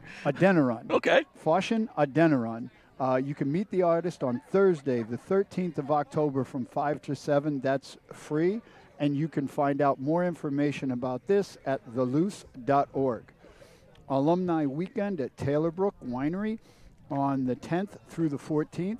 And on October 14th, and the Alumni Banquet on WA's North Campus on the 15th. You can find out about this at woodstockacademy.org/alum. Well, there we go. And how and about one more? I got one more. You got one more? Oh, keep going. Ocean State Pops Orchestra will perform a holiday concert at the Luce Center for the Arts on the 3rd of December. Our Hill Singers will be the opening act. Go to theluce.org. Yeah, coming up already, huh? Yep. Holiday time. Can you believe it? No. We're really not that far away. I mean, we're only about a month and a half away from Thanksgiving. Hate to say that. First half statistics for you, rushing-wise. Trevor Savoy, 8 carries, 28 yards. Teddy Richardson, 3 carries for 5. Richardson was 6 for 10 passing for 37 yards. Leading receiver Lucas Theriak, 2 catches, 19 yards. Jackson Gallagher, 2 for 17. And also, let's see, Carter Morissette, 1 for a -1 total. Trevor Savoy, 1 for 2. East Lyme, meanwhile, Patterson, 10 carries, 46 yards. Also, McNamara, the quarterback, 3 carries for 19. 1 carry for Riley for 3 yards. 1 carry for Wainwright for 2. 1 carry for a -1 for Potapowicz. McNamara passing 4 for 7 for 35 yards. The offense is not impressive on either side. 16 yards and catches for both Matt Leone and Wainwright. Both of them have 1 catch today. 1 catch for Patterson for 5. 1 catch for number 24 Dreyfus for -2. So that is your stats. And when you looked at total yardage, not wonderful in that first half for either team. Woodstock Academy 33, quickly adding here. 33 and 37 is 70 last time I checked. Am I right? Yes, sir. Take away 10 yards in sacks, you're back to about 60 total yards. Meanwhile, for East Lyme, 65, 68, 70, 69, 99, 104 total yards. Well, Woodstock's got to figure out a way to give Richardson more time so that the passing game can be effective. The running game cannot be effective if East Lyme knows it's coming every time. I would imagine for both teams at halftime that offense was the subject. I'm assuming because neither team really got it going, to put it nicely. No, now East Lyme will receive the will. kickoff to open the half. Because they did defer in the first half, so they get it to start this second. And coming on out to kick, is it going to be McDermott? Or I think it will be McDermott. He's usually the place kick, but maybe not, because we have another person teeing it up. So it's not McDermott. Is that trying to pick up someone number 5, and it's 75. Whoa, okay. No, Riley O'Brien to kick this one off. Yeah, good. Riley O'Brien to kick this one off. Back deep to receive is Leone for East Lyme on one side, and I think that's Pot of Poets on the. No, it's number 6. It's Page on the other side. So it will be Riley O'Brien kicking this off. An offensive lineman kicking it away. I will be very impressed. And a great kid. Absolutely. So O'Brien set to boot. The boot, kind of a short one, kind of lofts down at about the 30. Over the top of the head, they gather it in. Leone, that was almost dangerous. Pot of Poets couldn't put it away, and Leone had to come up and fall on it at about the 29-yard line. Make it the 28, where it'll be first down and 10 to start the third quarter. And Amlaw was on a dead sprint and just launched himself at that ball. And unfortunately landed on number 1 from East Lyme, Leone. Ronan McMara is your quarterback. Aiden Patterson is your running back. Will Potapoets, Joseph Wainwright, Matt Leone, Alex Dreyfus. Those are your wide receivers. Brendan Pennington, Tom Matlack, your tackles. Jackson Lynn, Benjamin Glover, your guards. Benjamin Kelly is your center. McNamara with the football. This is Patterson straight ahead. 30, 35, 40, 45, 50, 45. Still going. Theriak has got to catch him. Cannot. And still on his feet is Patterson all the way down to the 10-yard line, where I think his fuel gauge was running on a little empty. But I'll tell you, that was a great run by Patterson. Great run, and started out because of a trap block. East Lyme looked good on that. Down to the 11-yard line. 39 and 22 is 61 yards. Who's going to make the first big play? Well, you just got the answer on that one. Patterson went over 100 yards on that. He's up to 107 yards in carries now after that 61-yard rumble. I don't think you give it back to Patterson right now. I just don't. McNamara, but they might. He's to the left of McNamara once again, and McNamara gives it to Patterson. I still got some gas. Come on now, and he gets it down inside the 10-yard line. First hit by Marcus McGregor, and then cleaned up by Brown. Kenneth Brown. They'll mark that one at the 9, I think, as they'll give him forward progress, a gain of 2 on the play. And it will be, looks like 9 yard. Well, maybe it is the 8-yard line that they gave him. Give him 3 on the carry. Second down and 7. Not bad for Patterson. Patterson is a junior for East Lyme. And my guess is a wrestler as well. Now, looks it, doesn't he? Yes, sir. Kind of that compact kind of body. McNamara pitches to Matt Patterson again, this time left side, bounces off of 1 and 2 and got down inside the 5. They can get a first down before a touchdown. They mark it at the 4-yard line. It's a gain of 4. So gain down to the 4-yard line. It'll be third down and 3. They got to get down to just about the 1 for a first down. They'd much rather get inside that. Third down and 3. McNamara gives the football again. Patterson, big hole, touchdown, East Lyme. There was nobody there. Nope. Big hole for East Lyme on that one. Woodstock sent both backers, and East Lyme's interior line was able to move everybody out of the way. And Patterson was not touched. Gain of touchdown from 4 yards out. And a quick drive. It did not take long. 2 minutes and 16 seconds to get in the end zone for East Lyme. But, of course, 61 yards. That kind of does a lot for you as Jack Morey comes on to attempt the extra point for East Lyme. Out of the hold of Patterson. He does everything. Did that whole drive all by himself. Snap is down, boot is up, and the boot is good. 9:44 to go here in the third quarter. East Lyme has struck first. A 7-0 lead over Woodstock Academy. Hi, I'm Olivia from Pomfret, and I'm a senior at the Woodstock Academy. I've grown so much as a student musician here at WA. The teachers are so friendly, and they've really helped me build my skills and confidence. Field trips, festivals, concerts, musicals, the opportunities here are endless, and these experiences have definitely broadened my horizons and prepared me for the future. Our Future Centaurs open house on October 23rd is the best time for you to explore the Woodstock Academy experience. Register at woodstockacademy.org/future centaurs.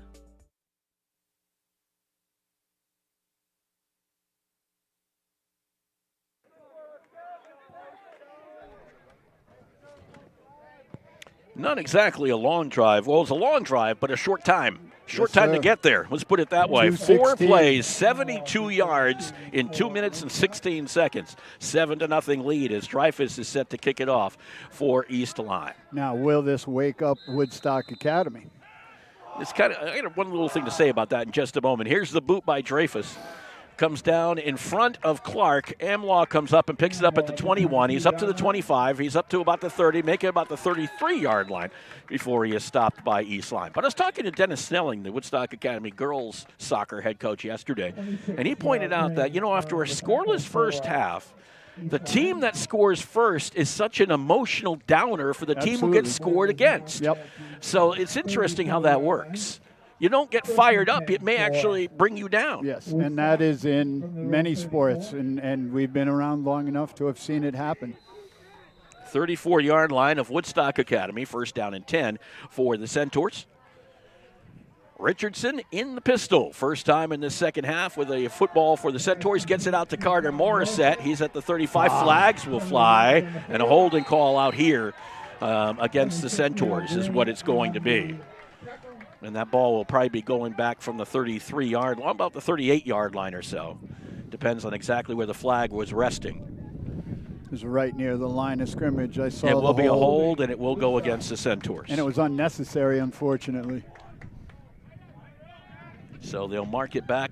Probably, if you said it was right near the line of scrimmage, yeah, it was about a yard ahead of the line of scrimmage. So back to the 25-yard line of Woodstock Academy.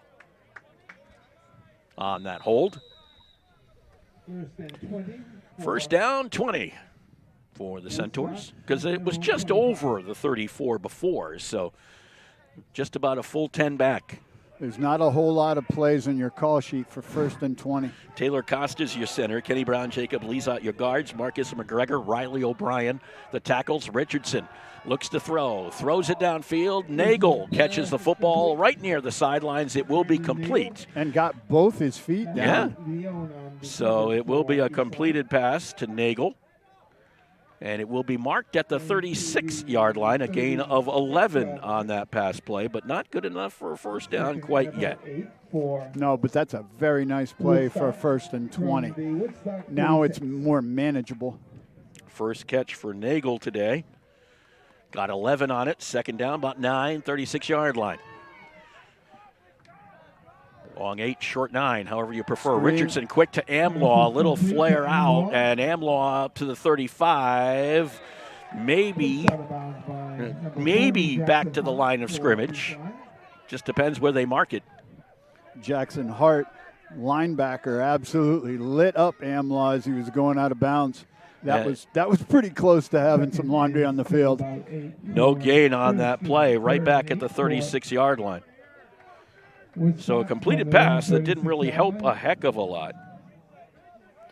And you're facing now a third down in that short 9, long 8 situation from inside the 36. So I'd say 9 at this point. Richardson back to throw again. People coming in. He has to run up the pocket. 35, 40, got a first down at the 45, up to the 50 and out of bounds, possibly in East Lyme territory. Very, very nice play by Richardson. Once he committed to the run, he was gone. 15 yards on the carry for Richardson. That's really, their running game is kind of gone quiet. After Trevor Savoy did nice in the first series, it has not produced a lot. No. 20 yards now for Richardson on the day and 4 carries, 15 of them in that carry right there. Richardson will get the low snap, hands it to Savoy. Savoy might have benefited from that a little bit. Everybody kind of held up, and Savoy carries it to the 45-yard line of the Vikings. It's a gain of 4. Well, East Lyme was in an all-out blitz. They're lucky that one didn't go longer because they were past Savoy, and he was running down the field the other direction. Second down, 6, 45-yard line of the Vikings. Nagel out wide left, up on top is Theriak. Morissette is the H-back right behind the guard. They got a quick one out to Morissette as he stood at the line. 40, 35, 30, 25, 20. And down to about, mark it actually out of bounds 22? at about the 24, I think. 24. Yeah, well, maybe further than that. Let me just double check it. It will be a first down, obviously, for the Centaurs. It will be right at the 24. So a gain on the play of 21 yards on a short pass that just did exactly what it was supposed to do. And both offenses looked raggedy in the first half, but now starting the second half have come out strong. Second catch today for Morissette. Handoff. This is Savoy. Gets over the 20-yard line. And Savoy carries it down to the 19, a gain of 5 on the play, or will it be the 18? Make it 6 on the play for Savoy. Down to the 18-yard line. Second down and 4 for the Centaurs. Richardson hands to Savoy again, and this time Savoy wrapped up. I think it's not Noah Edwards. It's number 40, which is Jackson Hart. Back around the 19-yard line. Hart came in from his middle linebacker position. He smelled that play out. He followed the pulling guard. When you're playing linebacker, you learn when you see that guard pull in either direction, you get right on his tail and follow him. He's going to take you to the play. Loss of a yard for Savoy, back to the 19-yard line. Third down, about 5, back at the 19. Richardson looks over at the sideline. 6:56 to go here in the third. East Lyme up on top by a score of 7-0. Amlaw in the backfield now goes directly behind Richardson, now shifts out to the left. Richardson looked that way, took it the other way. Edwards pursues him, and they go out of bounds about the 17-yard line. Shy of a first down. Let's see where they mark it. Looks like close to 4 yards for a first. Yeah, because they'll mark it right at the 17-yard line. It was a gain of a couple, and it will be 4th and 4. Woodstock from the. So another big call. Big play for the Centaurs. Deep in East Lyme territory, 17-yard line, 4th down, about 4, short 4, long 3, and Richardson keeps the football, trying to dance his way through, reached forward, he will be shy of a first down, I think. I mean, that was on first glance. They'll mark it, I think, beyond the 15, almost at the 16-yard line. And East Lyme will take over first down and 10. That's twice East Lyme has held inside their own 20. Correct. Got to convert when you get down to the red zone. And right now that's been a problem for the Centaurs. They'll mark it just at about, call it the 16-yard line. It's barely there. It was only a gain of 1 yard for Richardson on that carry. 6:02 left to go here in the third quarter. Huge stop for the East Lyme defense. 2 times now, like you mentioned today. McNamara back in the pistol. Handoff, Patterson. Patterson straight ahead. Patterson spinning around as he got up to about the 20-yard line. Close, but maybe not quite the 20. When Patterson runs the interior, he does such a nice job with 5-point protection. 5-point protection. You cover both ends of the ball. You press it with your forearms, and you hold it against your stomach. It makes it darn near impossible for anybody to get that ball away from you. Gain of 3 for Patterson. 15th carry for the East Lyme running back. He's now got 121 yards. It's nice when 61 of them comes on one play. Exactly. Half of it. McNamara, quick pitch to Patterson. This time stretching out to the right and got inside over the 24-yard line or so. Kind of shy of a first down, it looks like, but not by a lot. Maybe a yard and a half, yeah. He's got to get to the just 26. over the 25, yeah. So you got about a yard and a half. You're about is all you're short. Maybe, they're looking at it on the other side. It looks like 2. But if you look at it, it's just like a yard and a half. We're only in the third quarter with just under 5 to play, but this is a big play for Woodstock Academy's defense. 24-yard line of East Lyme. Third down and a couple. Handoff Patterson as he stretches it up over the 28. He's got a first down. First down for the Vikes. And Patterson will get credit for those yards, but that was the offensive line for East Lyme that pushed Woodstock Academy back to get that first down. 28-yard line, a gain of 4 on that carry for the senior. Patterson just keeps racking up the yards here. 130 now. First down and 10 for the Vikings. Happy to have you along here on this Saturday afternoon. What else are you going to do on a Saturday afternoon? Watch some football. Yeah. Or come out and watch some football. Wainwright goes in motion across the formation. McNamara keeps the football, bounces it out. 35 inside again, over the 35, down to about the 38 or 39-yard line before he falls down. McNamara did a great job again of just handing it down on the play is Basilier, who's just out for the football program again, and he's right now holding an arm. May have gotten the wind knocked out of him, I'm thinking. Here's hoping. Yeah, that's what I'm hoping. It doesn't look like, if anything, it looked like he grabbed for his stomach, so that's the hope at this point. Now he's getting up. Yep, I think it's just the wind knocked out. Well, maybe not. They are looking at the lower leg, aren't they? And Tyler McCarthy out there, one of our trainers. And while we have a player down, we're going to take a short timeout with the score. East Lyme 7 and Woodstock Academy. Well, maybe not. Players up. We're going to stay here. Yep. It is the leg, though, the left leg. Looks like the ankle possible. 40-yard line is where the ball will be marked. It is a first down for East Lyme after the carry by McNamara. He bounced it outside and then found an opening inside for the first down. Gain of 12 on that carry.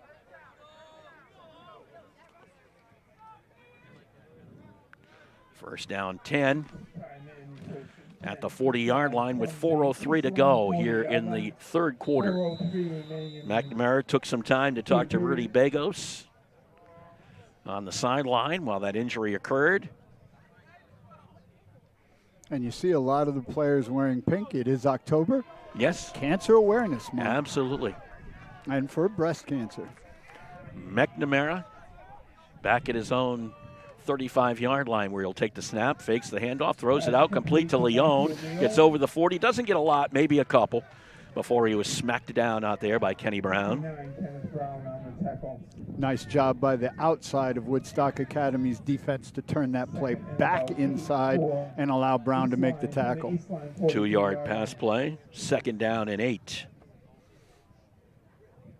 Only 37 yards in passing so far today for the Vikings, but they have 165 in rushing. McNamara, hands off, straight ahead Patterson. Patterson up to the 45-yard line before he is taken down. Gain of 3, third down and 5. I think we've been here before. Yep, and a tackle by Marcus McGregor. Third down and 5 from the 45. They got to get to midfield under the 3-minute mark here in the third. Woodstock Academy has next week off before heading to Colchester to play Bacon Academy, I think for the 18th time in a row in Colchester. But by the way, Wyndham just beat Bacon Academy today, 42-0. So Wyndham's up to a 4-0 record. They are not...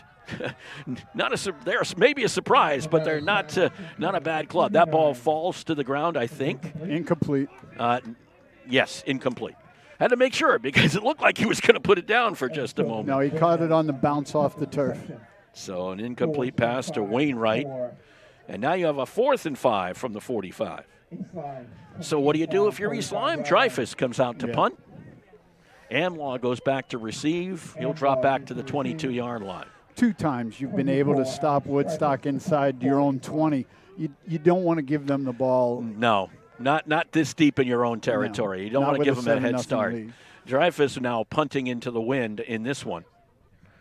Snap is pulled down. Dreyfus, nice boot. Got it out underneath a Woodstock defender. Amlaw watches it go by him. No one touched it, and it's going to roll dead at the 5-yard line. So Amlaw did the smart thing. He got out of the way from it. But unfortunately for him, it just kept on rolling. The wind did not stop it. Did you see how close Theriak got to blocking He that? did. He got really close. It turns out, however, to be a great punt. Yep. It was a 45, 50-yard punt down to the 5-yard line of Woodstock Academy with 2:02 to go in the third as the Centaurs try to put something together offensively. Well, if they're going to do it, they're going to need to go 95 yards. Yes. And they do not have, as of yet, well, they have 95 yards in total offense, 69 yards in passing, 60 yards in rushing. Richardson snaps, throws it quickly, gets it out to, I think that's Theriak. Morissette. Or is it Morissette? Morissette, the H-back coming out. He got nothing. Yeah, that was the same play they did down the other end when they got 21. This time they got a loss of 1.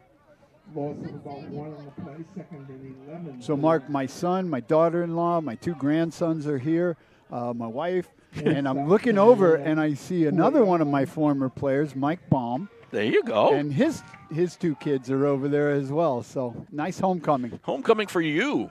Richardson look to the left, has to get out to the right, has to run it. 5, 10, 5, up to the 10-yard line, beyond the 10-yard line, or maybe right at the 10. Yeah, is where he'll be marked out. A gain of 6 on the play, on the rush for Richardson.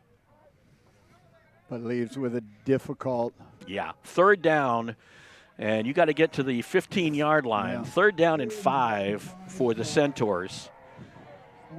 Deep in your own territory. The only thing you got going for you right now, and remember right now with 1:20, is if you punt the ball, you got the wind at your back. That does help a little bit. Yes. The problem is you don't want to punt the ball from your own end zone. 3rd down 5 from the 10. Richardson goes back to throw, looking left, launches it for Gallagher, turned around, incomplete, but close to him. Page grabbed his shoulders. Grabbed him, but it was uncatchable. It was uncatchable. The ball was already gone by. So that's the only thing that saved Mr. Page, I think, on that one. So the 10-yard line of Woodstock Academy, and now it'll be 4th down and 5. Well, I think I know what you're doing this time. Yes, sir. Lizotte will come out to punt from his own end zone, or just about his own end zone. And now you'll step back into it. East Lyme should get good field position out of this. One would assume you do have the wind at your back, for Lizotte anyway. Back at the 41-yard line is where Page is standing, the Woodstock Academy 41-yard line. Lizotte's boot, it's a good one. Page will catch it at the 43, gets up to the 41, gets to the 40, and dragged down by the shirt by the Centaurs. Brierly. Yeah, Ethan Brierly got the bottom of the shirt and just took down Page right at the 40-yard line. Well, it's probably not a bad situation considering it could have been a lot worse. A 33-yard punt, 3-yard return for Page, and it'll be 1st down and 10 at the 40-yard line of Woodstock Academy with 1:04 left to go here in the 3rd quarter. I wonder who's going to get the football. Just don't know. I can't imagine. Yeah, I can't imagine either. Patterson has 18 carries, 133 yards today. And he stands next and takes the football from McNamara down inside the 35 to about the 34. Before he is stopped on the play, that was Morissette who came up and made the hit. Yes, it was. And Patterson did a nice job being patient there. His initial hole was blocked. He bounced it out, found a hole, and got positive yardage. 6 yards on the carry for Patterson. 2nd down and 4 as he nears the 150-yard mark for the day. Most for any running back we've seen so far this year. We saw Richardson pass for 136 yards last week for Woodstock Academy. McNamara Puts Poets in motion across the formation. Handoff to Patterson on the counter, and then he takes it back and goes inside to the right, inside the 30, down to the 25, down to about the 19-yard line. It'll be a first down again for East Lyme. Tackled by Morissette. So that ball will be marked at, it's just, where is it, the 21-yard line? Yes. A gain of 13 on the play. Smart play. Get Woodstock Academy going to the right and then run it to the left. 152 yards for Patterson as we end the third quarter of play. The East Lyme Vikings with a 7-0 lead over the Woodstock Academy. Well, here's the good friend. I'll drink to that. Say, Ernie, still fooling around with magic? Oh, yeah. In fact, I've got a great new trick I've been working on. Ernie, not the watch and scarf trick. It's the watch and scarf trick. Now, let me show you. Mel, give me your watch. You're not going to make it disappear, are you? Now, Sylvia, I need to borrow your silk scarf. Be careful with it, Ernie. It's my mother's. No problem. Now, I take Mel's watch, wrap it carefully in Sylvia's scarf, and then set fire to the scarf. Ernie! And poof! Uh-oh. Look at my $2,500 watch. Jeez. My mother's scarf. That's the watch and scarf trick. Let me show you how it's done. Show me. Who's your insurance agent? There's no trick to finding good insurance coverage. Just call Girardi Insurance Services for homeowners and automobile coverage that really covers. Our experience in designing comprehensive protection programs can be tremendously helpful in your planning for the future. You never know what's going to happen next, so know you're ready for whatever happens. When they ask who's your insurance agent, say Girardi Insurance Services, your independent agent. We're the answer. See them online at GirardiInsurance.com.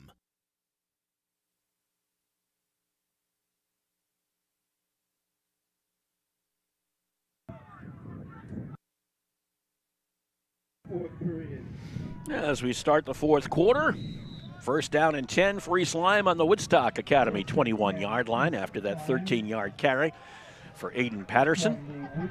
Junior having himself a day, and he gets the football again inside the 20, down to about the 16-yard line, and make it the 17. That's where they'll mark it. Gain of 4 on the carry. In East Lyme's spread formation with one back in the backfield and 5 receivers out there, you're just taking your 5 interior linemen, matching them up with Woodstock's and saying, we're going to let Patterson beat you. And right now, Patterson is beating him. And they are. Be honest. Second down and 6 here at the 17-yard line. For the Vikings, the wind kicking it up around here. You may hear it in the microphones. Fortunately, no water coming from the sky. McNamara pitches it out. Patterson does not get around Sam Clark. Sam Clark came tearing in from the outside linebacker spot and just took down Patterson back around the 21-yard line, the original line of scrimmage. Now, they've been running that play since the first quarter, and that time Clark absolutely read it perfectly, came up and made the stick. First person that touches the man with the ball brings him down. Sam Clark, 11 tackles, 2 sacks, and a forced fumble so far this season. Of course, that was prior to this game, and he's one of the leading tacklers on this team, along with Trevor Costa. The leading tackler? Any idea? Haven't called his name too often today. McDermott? Yeah, Seamus McDermott. 21 tackles. Is he out there right now? Yes, he is. Middle linebacker. Okay, good enough. I just want to make sure he was still out there because we haven't called his name very often. And Got a a flag. a delay maybe? It will be against the Vikings. Came from the back judge. That's delay is what I'm thinking. I didn't see his hand go up. When you're here at the game, when you look at the back judge, when their hand goes up, you've got 5 seconds. Correct. To get the play off. I didn't see his hand go up. Third down, 15. Back at the 26-yard line. Back to throw. McNamara. Patterson picks up the rush, throws it out. He's got Leone open, and he lofts it in, and it gets down to about the 2-yard line. Not a touchdown, but darn close. Oof. That was a nice pass by McNamara, just launching it up to the corner, and no one was with Leone. And McNamara put that up with Clark closing in rapidly and stood there and took the hit and made the completed pass. 24 yards on the pass play, down to the 2-yard line. Leone now with 3 catches for 42 yards on the afternoon. Number 3 in the backfield for East Lyme. That would be Riley. First down and goal. Riley, the big fullback straight ahead. Did he get in? No. The answer is no. Got 1 yard. He got the forward progress to the 1 yard line before he was taken down. Now there's McDermott's number. So a gain of 1 down to the Woodstock Academy 1. Or is it right at the 2? No, they kept it at the 2. Yep. No gain on the play for Riley. You never know. You have to wait until they mark it on that one. Deep in Woodstock Academy territory. Deep is a good word, I guess. Straight ahead is McNamara. Did he get in? Yes. On the second effort, I think he did. Was there a fumble? Because they threw something in there. Might have been a fumble on the play. Woodstock is saying we got it. There was I saw the beanbag. The beanbag came out, so now the question is who's got the football. East Lyme says they've got the football. East Lyme, I think, has the touchdown. It might have been Patterson. Was it Patterson or was it number 75? Could Matlock. not see who might recovered that ball. It was either Matlock or Patterson, and now they're discussing it. Now the question becomes, you move the football forward. You can't advance a fumble. You can't advance a fumble. So now the question is, did they get a touchdown? Whitehat's Maury walking towards the Woodstock sideline. Yeah, Maury is coming out to kick the extra point. He's got the tee with him. I think that's what Connor Elliott is saying right now. Can they advance a fumble? And that's what the Whitehat is talking to Elliott about, I think. And East Lyme's hurrying up to kick this extra they're just point. like, okay, we're gonna kick this one. Yeah, number 75 Matlock recovered that Did he? ball for the touchdown. Okay. I couldn't tell if it was he or Patterson. Yep. But They're Maury gonna is let him coming kick on it. to attempt the extra point. And now a snap is down, but a whistle blows, and we've got another infraction. Football, meanwhile, that's up. Offside on Woodstock. Ended up inside the net, good enough. So they'll redo this one, maybe. They can decline it and take the extra point. Because I think it was good. Yes, it was. But they're going to decline. Woodstock is declined. So, what? Okay, it was offsides. Woodstock declined, so they're going to. I guess it wasn't. I guess they can't decline it. I guess it wasn't good or whatever. So they have to boot it all over again. Maury back to try it again. And Leon's the center. The Yes. wide receiver that got the ball down to the 2. Is the long snapper. Yeah. And the boot by Maury off the end of his foot and does not Short. get there. Kick is no good. So 9:13 to go here in this one. East Lyme has taken a 13-0 lead over Woodstock Academy. When it comes to financial planning, one size fits all isn't a fit at all. Ask the O'Brien Group, a financial advisory practice of Ameriprise Financial Services, about the exclusive Confident Retirement approach. It's a personalized, flexible, step-by-step approach towards financial balance, so you can feel confident about the future as well as your wants and needs of today. With the Confident Retirement approach and a one-on-one relationship with an advisor, the O'Brien Group will help you live life and save for tomorrow in a way that's right for you. It's what financial balance is all about. So call me, Pat O'Brien, today at 860-208-9913. My office is conveniently located above the Shopper's Guide in downtown Putnam, Connecticut at 66 Main Street. The Confident Retirement approach is not a guarantee of future financial results. Investment advisory products and services are made available through Ameriprise Financial Services Incorporated, a registered investment advisor.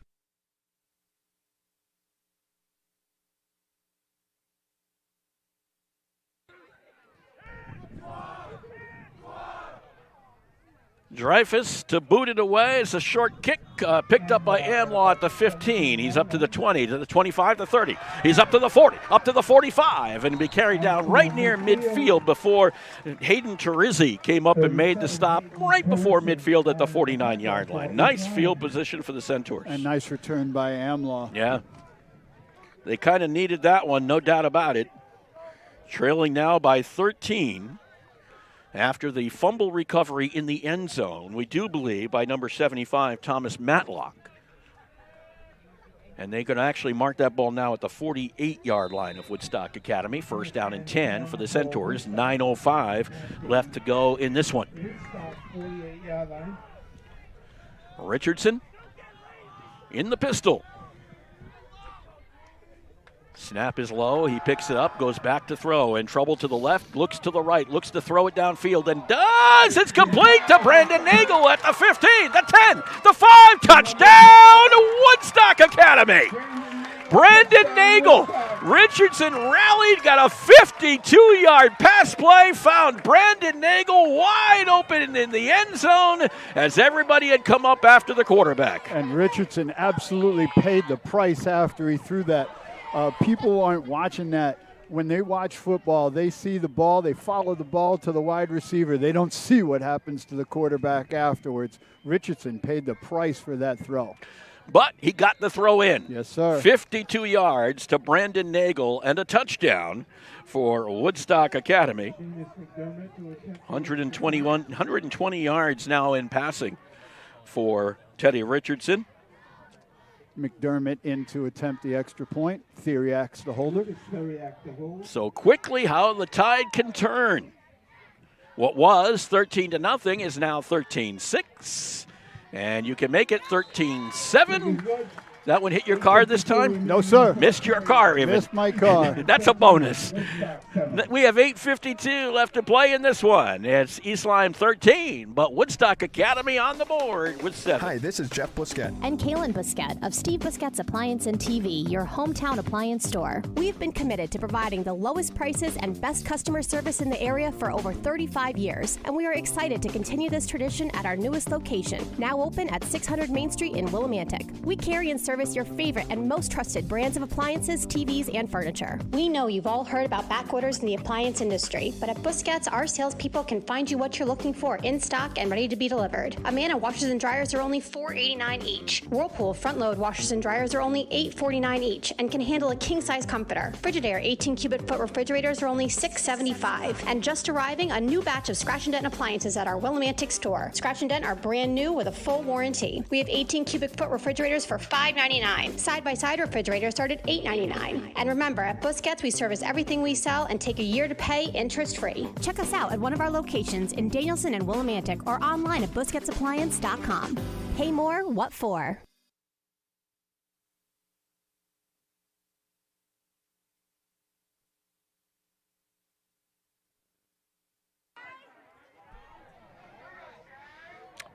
$8:52 to go. Well, that play certainly made the last 8:52 in this game special. Onside kick. Onside kick. It bounces loose. It's still loose. And it's, who is it? East Lyme football, it looks like. I've got a tent in front of me. Me so too. That was my see. problem. 42-yard line is where the Vikings will get it, their own 42. That ball was on the ground for a long time, but Woodstock Academy couldn't come up with the loose one. That's one of those where, hey, you catch them by surprise just when, they're feeling pretty good about themselves. They get scored on from 52 yards out. Now they're not feeling pretty good about themselves. Why not hit them with an onside kick? Well, the only bad part about that is it gives East Lyme a first down and 10 at their own 43. What you're going to see this defense do right now is blitz. Timeout, Woodstock. They had a little problem with manpower on the field. They weren't quite sure who was supposed to be out there.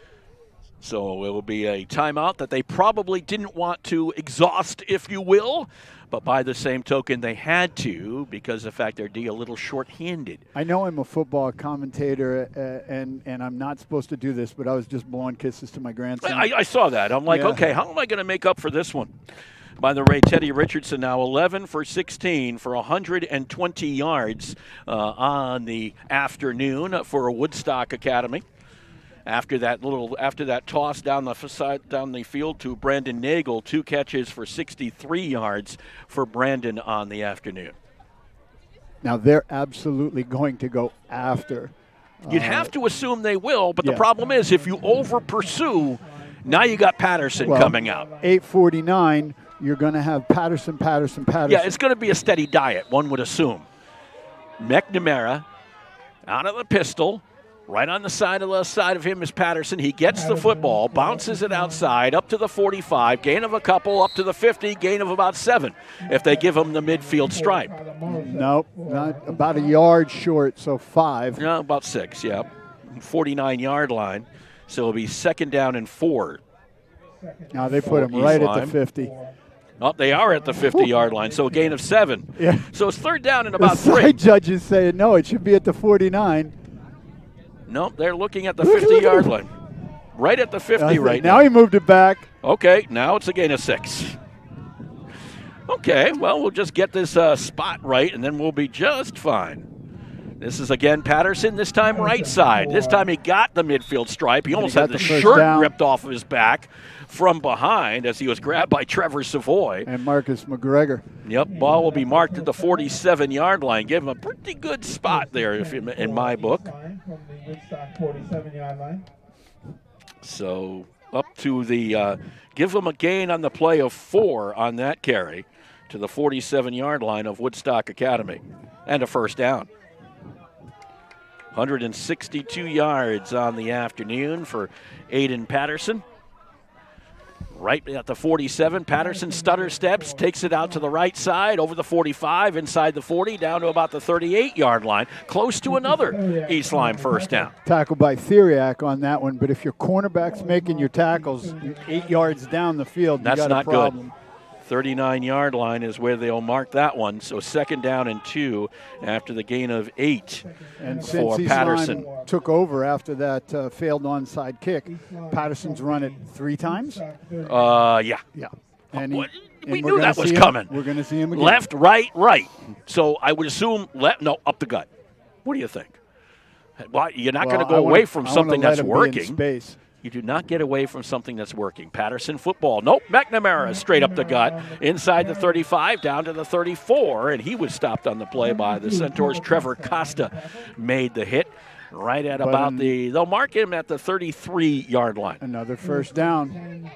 Gain of 6 on the carry for McNamara that time. As they continue to move the football pretty effectively and without, shall we say, a lot of rush. No.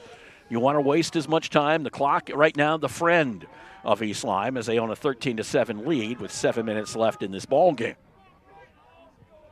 McNamara, Patterson alongside. Patterson with the football, bounces it out to the right. Has to cut it back inside and gets loss of maybe a yard or 2.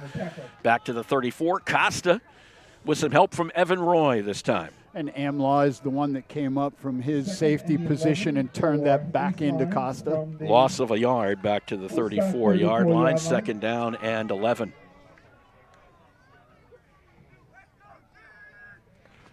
For East Lyme.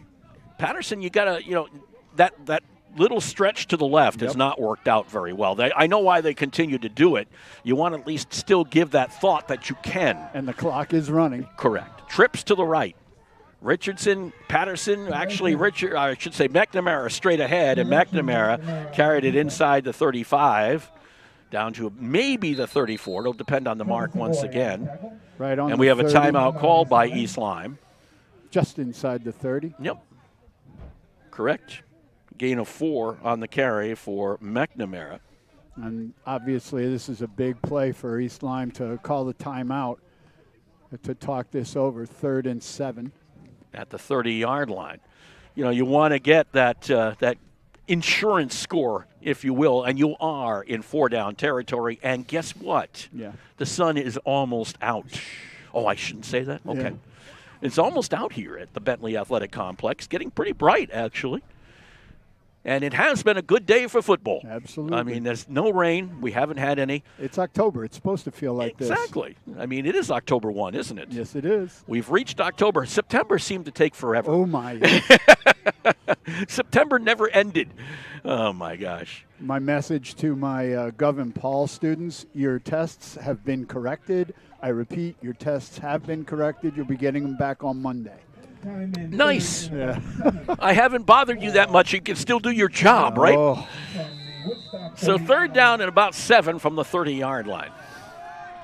And they're in the wing tee. They are. McNamara. And they dropped the football. McNamara may have dived back on it, but it's not exactly the play you wanted to call when you called the timeout. No. So McNamara dives back on it right at the line of scrimmage. Looked like McNamara might have pulled out just a little bit early and not gotten that ball from his center. The nice thing for McNamara, the fortunate thing, is he fell on it. Right. So it's 4th down, still about 7, right at about where the ball was. Wainwright will come back into the ball game, replacing Riley. And they'll go back to the spread. And one would assume, well, Patterson will come back in. Yep. So you got Leone and Wainwright up on top. You got Dreyfus and Potapowicz down to the left side. Patterson alongside. He stays in to block. The launch down the sideline again, and it is incomplete looking for Leone. He was right running with Theriak.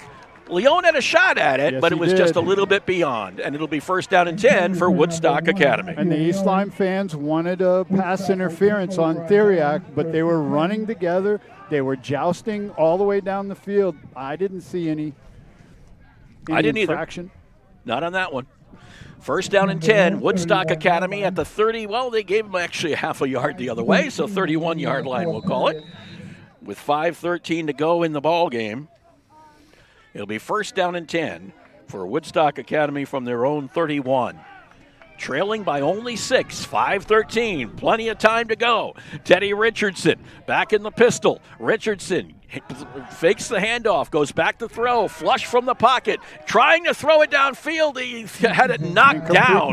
Yeah, it was knocked down at the line of scrimmage by Jackson Hart because he had around his ankle number 12, Quinn Killoy, who was literally holding on to his ankle and kind of made it tough for Richardson to pass.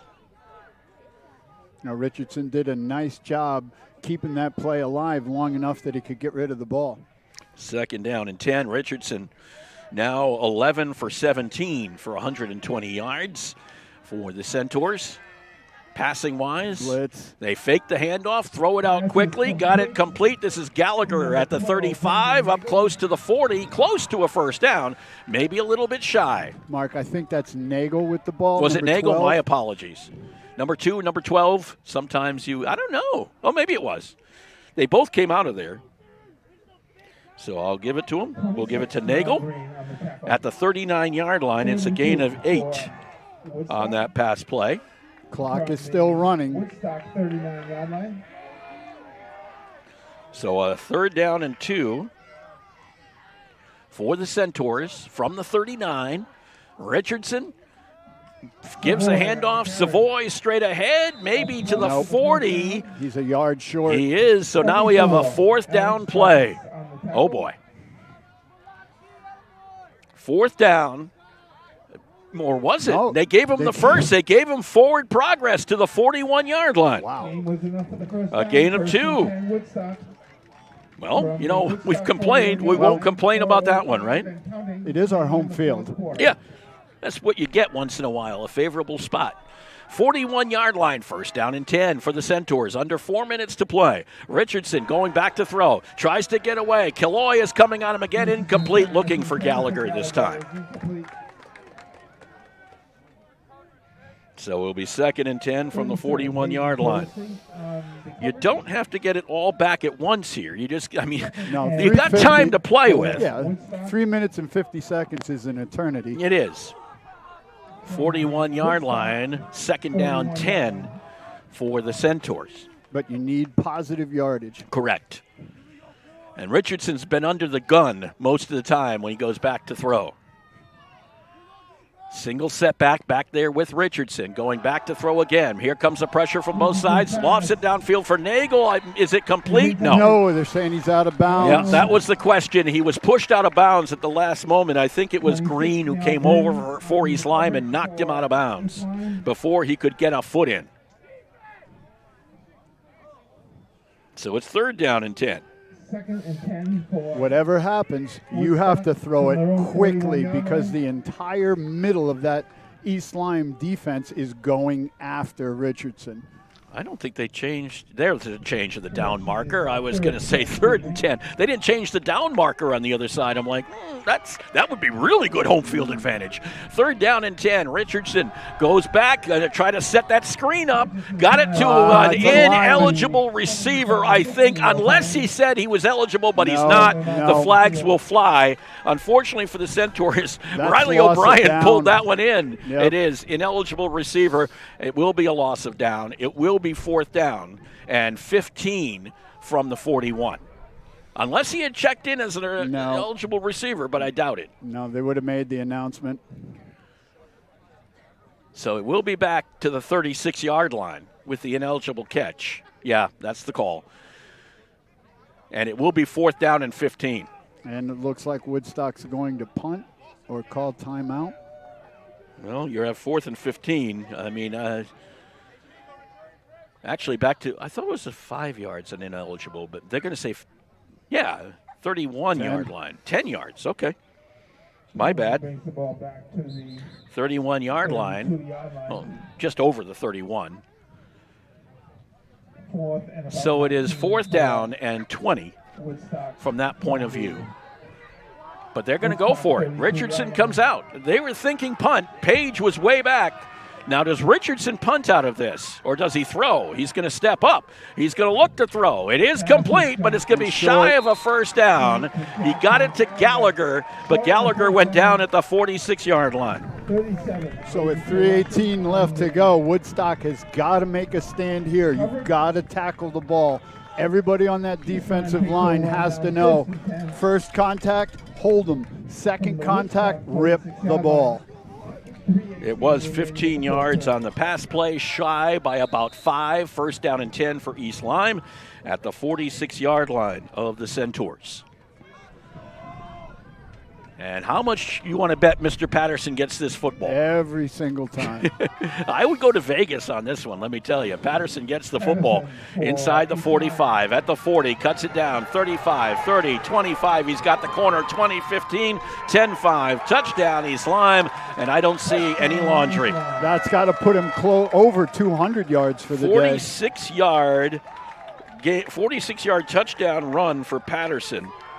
It's 19-7, and Patterson with those 46 yards. Boy, oh boy, oh boy, oh boy. 215, am I right? 31, 215 yards on the afternoon for Patterson. Pretty good day for number 36. And Morey will come on to attempt the extra point. So a 12-point lead for the Vikings. They hope to go up by 13. And he was the difference today. Oh, Patterson no was question, the difference. no question. Patterson was just a man that could not be stopped. Morey's extra point attempt is good. 3:06 to go here in this one when the Woodstock Academy Centaurs trail the East Lyme Vikings by a score of 20. Well, here's the good 7. friend. I'll drink to that. Say, Ernie, still fooling around with magic? Oh, yeah. In fact, I've got a great new trick I've been working on. Ernie, not the watch and scarf trick. It's the watch and scarf trick. Now, let me show you. Mel, give me your watch. You're not going to make it disappear, are you? Now, Sylvia, I need to borrow your silk scarf. Be careful with it, Ernie. It's my mother's. No problem. Now, I take Mel's watch, wrap it carefully in Sylvia's scarf, and then set fire to the scarf. Ernie! And poof! Uh-oh. Look at my $2,500 watch. Jeez. My mother's scarf. That's the watch and scarf trick.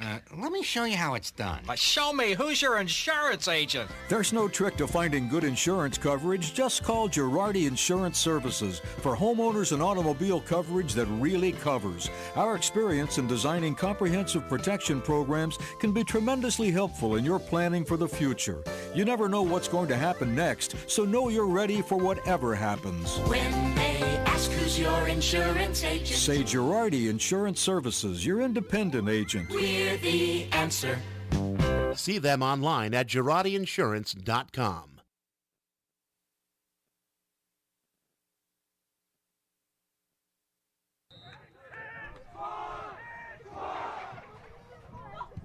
Dreyfus boots it away for East Lyme, picked up by Gallagher at the 30-yard line, and they wrapped up at about the 34 by the Vikings. 20-7 in favor of East The lesson Lyme. there is when you're returning a kick, don't pause.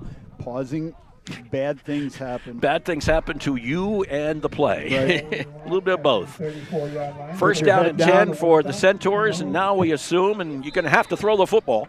Oh, yes. With 3:01 left to go, you got to get it downfield. You got to get it downfield quickly. And you're down by 13 points. So Richardson and Savoy in the backfield once again for the Centaurs. And they back to throw was Richardson, steps it up inside, wrapped up, and he threw it to the ground. I think they're going to, well, we'll have to wait and see what they rule there, because he did throw it into the ground. Is it an incomplete pass or is it a sack? Doesn't really matter because the ball was at the same place. So and the clock is ticking. Second down and 10. Second and about 10 for Right at the 34-yard line. I'm going to rule that one kind of a run. I think that's what they ruled it, because it basically was 6-1, half a dozen. Incomplete. Exactly. So I'm going to assume they assumed him down at the 34. Quickly gets it into the middle, almost caught by another ineligible receiver. This time Evan LaBounty did the thing of, I'm not going to touch this. I'm not touching But this. Savoy was right next to him. Yep. Woodstock from the Woodstock. So an incomplete pass on that one. And it's third down and 10 from the 34. 2:20 left to go. Richardson back to throw. Throws it downfield, looking for Morissette. Over the top was Page, and no interference call. Just an incomplete pass. That one was a nice job, if you will, by Page, since he didn't get called for the interference, but to get over the top of Morissette. And that was dangerous if you're Page. Very close. In fact, I think he even looked back at the official and said, am I okay? Sure. Am I okay? Fourth down and 10. Don't reach in your pocket, please. Right. Fourth down and 10 from the 34. Back to throw, Richardson again. Launches it deep downfield. He's got a man, and just a little over on top of Nagel. Nagel asked for the flag, and he won't get it. Matthew Leone on the coverage. So it's pretty simple now for East Lyme what they have to do, and that is just keep the ball in their hands. So as it will be their ball at the Woodstock Academy 34 with 2:05 left to go in the game. Give it to Patterson a couple of times. And that's all you need to do. Woodstock Academy, I think, has what? One timeout? No, two. Two timeouts left if they choose to call them. They lost the mark. Yeah, it's at the 34. It should be. That's where I have it. It's at the 34-yard line. They were up around the 39. Yep. And now they're going to try to figure it out. They're at the 34. Everybody's looking around like, okay. Well, this side judge has it. Yeah, it's the 34-yard line. It's pretty simple. It's at the, and the ball is on the 34 if you look up on the clock. Okay, they got it under control. First down and 10 for East Lyme, 34-yard line with 2:05 left to go here in the game. High snap, Patterson pulls it down, gets it from McNamara, straight ahead. Maybe a yard on the play. Marcus McGregor on the stop. And that's all they want. No gain on the play, second down and 10. As long as the clock is running, that's all they care about. That's all they care about. Patterson, by the way, 28 carries today, 215 yards. That's old school running back. Yep. Yeah, it's kind of short, compact kind of body. But he did a lot of in-between, bouncing it outside, bouncing it inside. And he's got wheels. Yes, he does. Straight ahead this time. He's going to get some yardage. Over to the 30, to the 25, inside the 25, and has a first down. First down at the 22. Lyme, and I think that now they can go into victory formation. Just about. Gain of 12 on the carry. Down to the 22-yard line. So that gives him 237 yards on the afternoon. First down and 10, a minute 7 and counting. Centaurs will not call a timeout. First down, it doesn't really matter. They will go into victory formation here.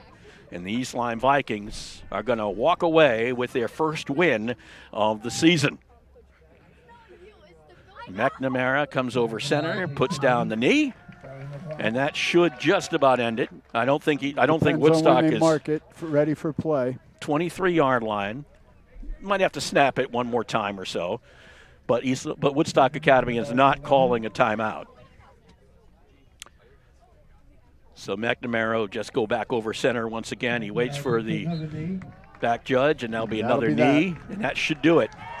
East Lyme goes to one side, Woodstock Academy to the other, and we have ourselves a final score. The East Lyme Vikings with a 20-7 win over the Woodstock Academy Centaurs today at the Bentley Athletic Complex. We'll be back to wrap things up in just a moment. Hi, this is Jeff Busquet. And Kaylin Busquet of Steve Busquet's Appliance and TV, your hometown appliance store. We've been committed to providing the lowest prices and best customer service in the area for over 35 years, and we are excited to continue this tradition at our newest location, now open at 600 Main Street in Willimantic. We carry and service your favorite and most trusted brands of appliances, TVs, and furniture. We know you've all heard about back orders in the appliance industry, but at Busquets, our salespeople can find you what you're looking for in stock and ready to be delivered. Amana washers and dryers are only $4.89 each. Whirlpool front-load washers and dryers are only $8.49 each and can handle a king-size comforter. Frigidaire 18-cubic-foot refrigerators are only $6.75. And just arriving, a new batch of Scratch and Dent appliances at our Willimantic store. Scratch and Dent are brand new with a full warranty. We have 18-cubic-foot refrigerators for $5.99. Side-by-side refrigerators start at $8.99. And remember, at Busquets, we service everything we sell and take a year to pay interest-free. Check us out at one of our locations in Danielson and Willimantic or online at BusquetsAppliance.com. Pay more, what for?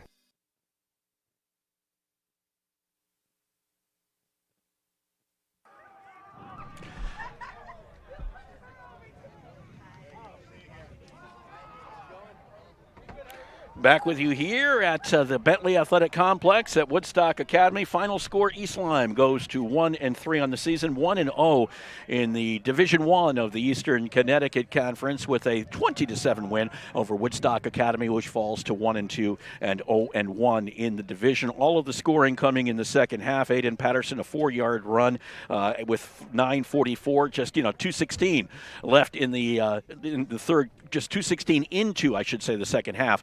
61-yard run really did the most of that one for sure. East Lyme would go up 14-0 or 13-0, I should say, when they recovered their own fumble in the end zone. We do believe that was Thomas Matlock who recovered that fumble, but just no more than 20 seconds later, Woodstock Academy countered with Teddy Richardson to Brendan Nagel, a 52-yard pass play that made it 13-7. The Centaurs couldn't move the football. The Vikings moved it down to the 30, but then the Centaurs gave it back on their own 46, and the next play, Aiden Patterson, 46-yard run for the 20-7 final. When you have a running back that goes for more than 200 yards, just dominates the time of possession, dominates the field, you're going to come out on the winning end. Patterson, 29 carries, 237 yards. Not too bad a day. McNamara, 7 carries, 41 yards. He also passed 6 for 11 for 61 yards, 42 yards of those going to Matt Leone. Woodstock Academy, meanwhile, the rushing game, okay early, kind of disappeared after that. 12 carries for Savoy for 39 yards, 8 for Richardson for 29 yards. Richardson was 13 for 24 today, 143 yards passing, 71 yards of that went for Nagel, who had 3 catches. Three catches for Jackson Gallagher for 32, 3 for Carter Morissette for 19, 2 for Lucas Theriak for 19, 1 each for Trevor Savoy for 2 yards, and another to Austin Amlaw for nothing, 0 yards on that catch. But so Woodstock Academy now has the bye week. Now they get the bye week. They've got some time to figure things out and to make sure they address things that need to be addressed, like the line, getting Richardson a little more time that he can find his receivers. And getting the running game back going again. The past 2 games, the running game has been basically non-existent after that first early drive, if you will. So there are things to improve upon. No question about that for the Woodstock Academy Centaurs, but they got a couple of weeks to do it before they travel to Colchester to face Bacon Academy. That game on October 15th at noontime in Colchester. Our final score, once again, East Lyme 20, Woodstock Academy 7 for Greg Smith. I'm Mark Allard wishing you a rest of your Saturday. Hope you have a great rest of your Saturday. We'll be back with you again on Monday when the Woodstock Academy Centaurs boys soccer team takes on Valley Regional. That game will take place at 4:15. We'll be on at about 4:10, live from the Bentley Athletic Complex. Once again, have a great weekend. 20-7 East Lyme over Woodstock. We'll see you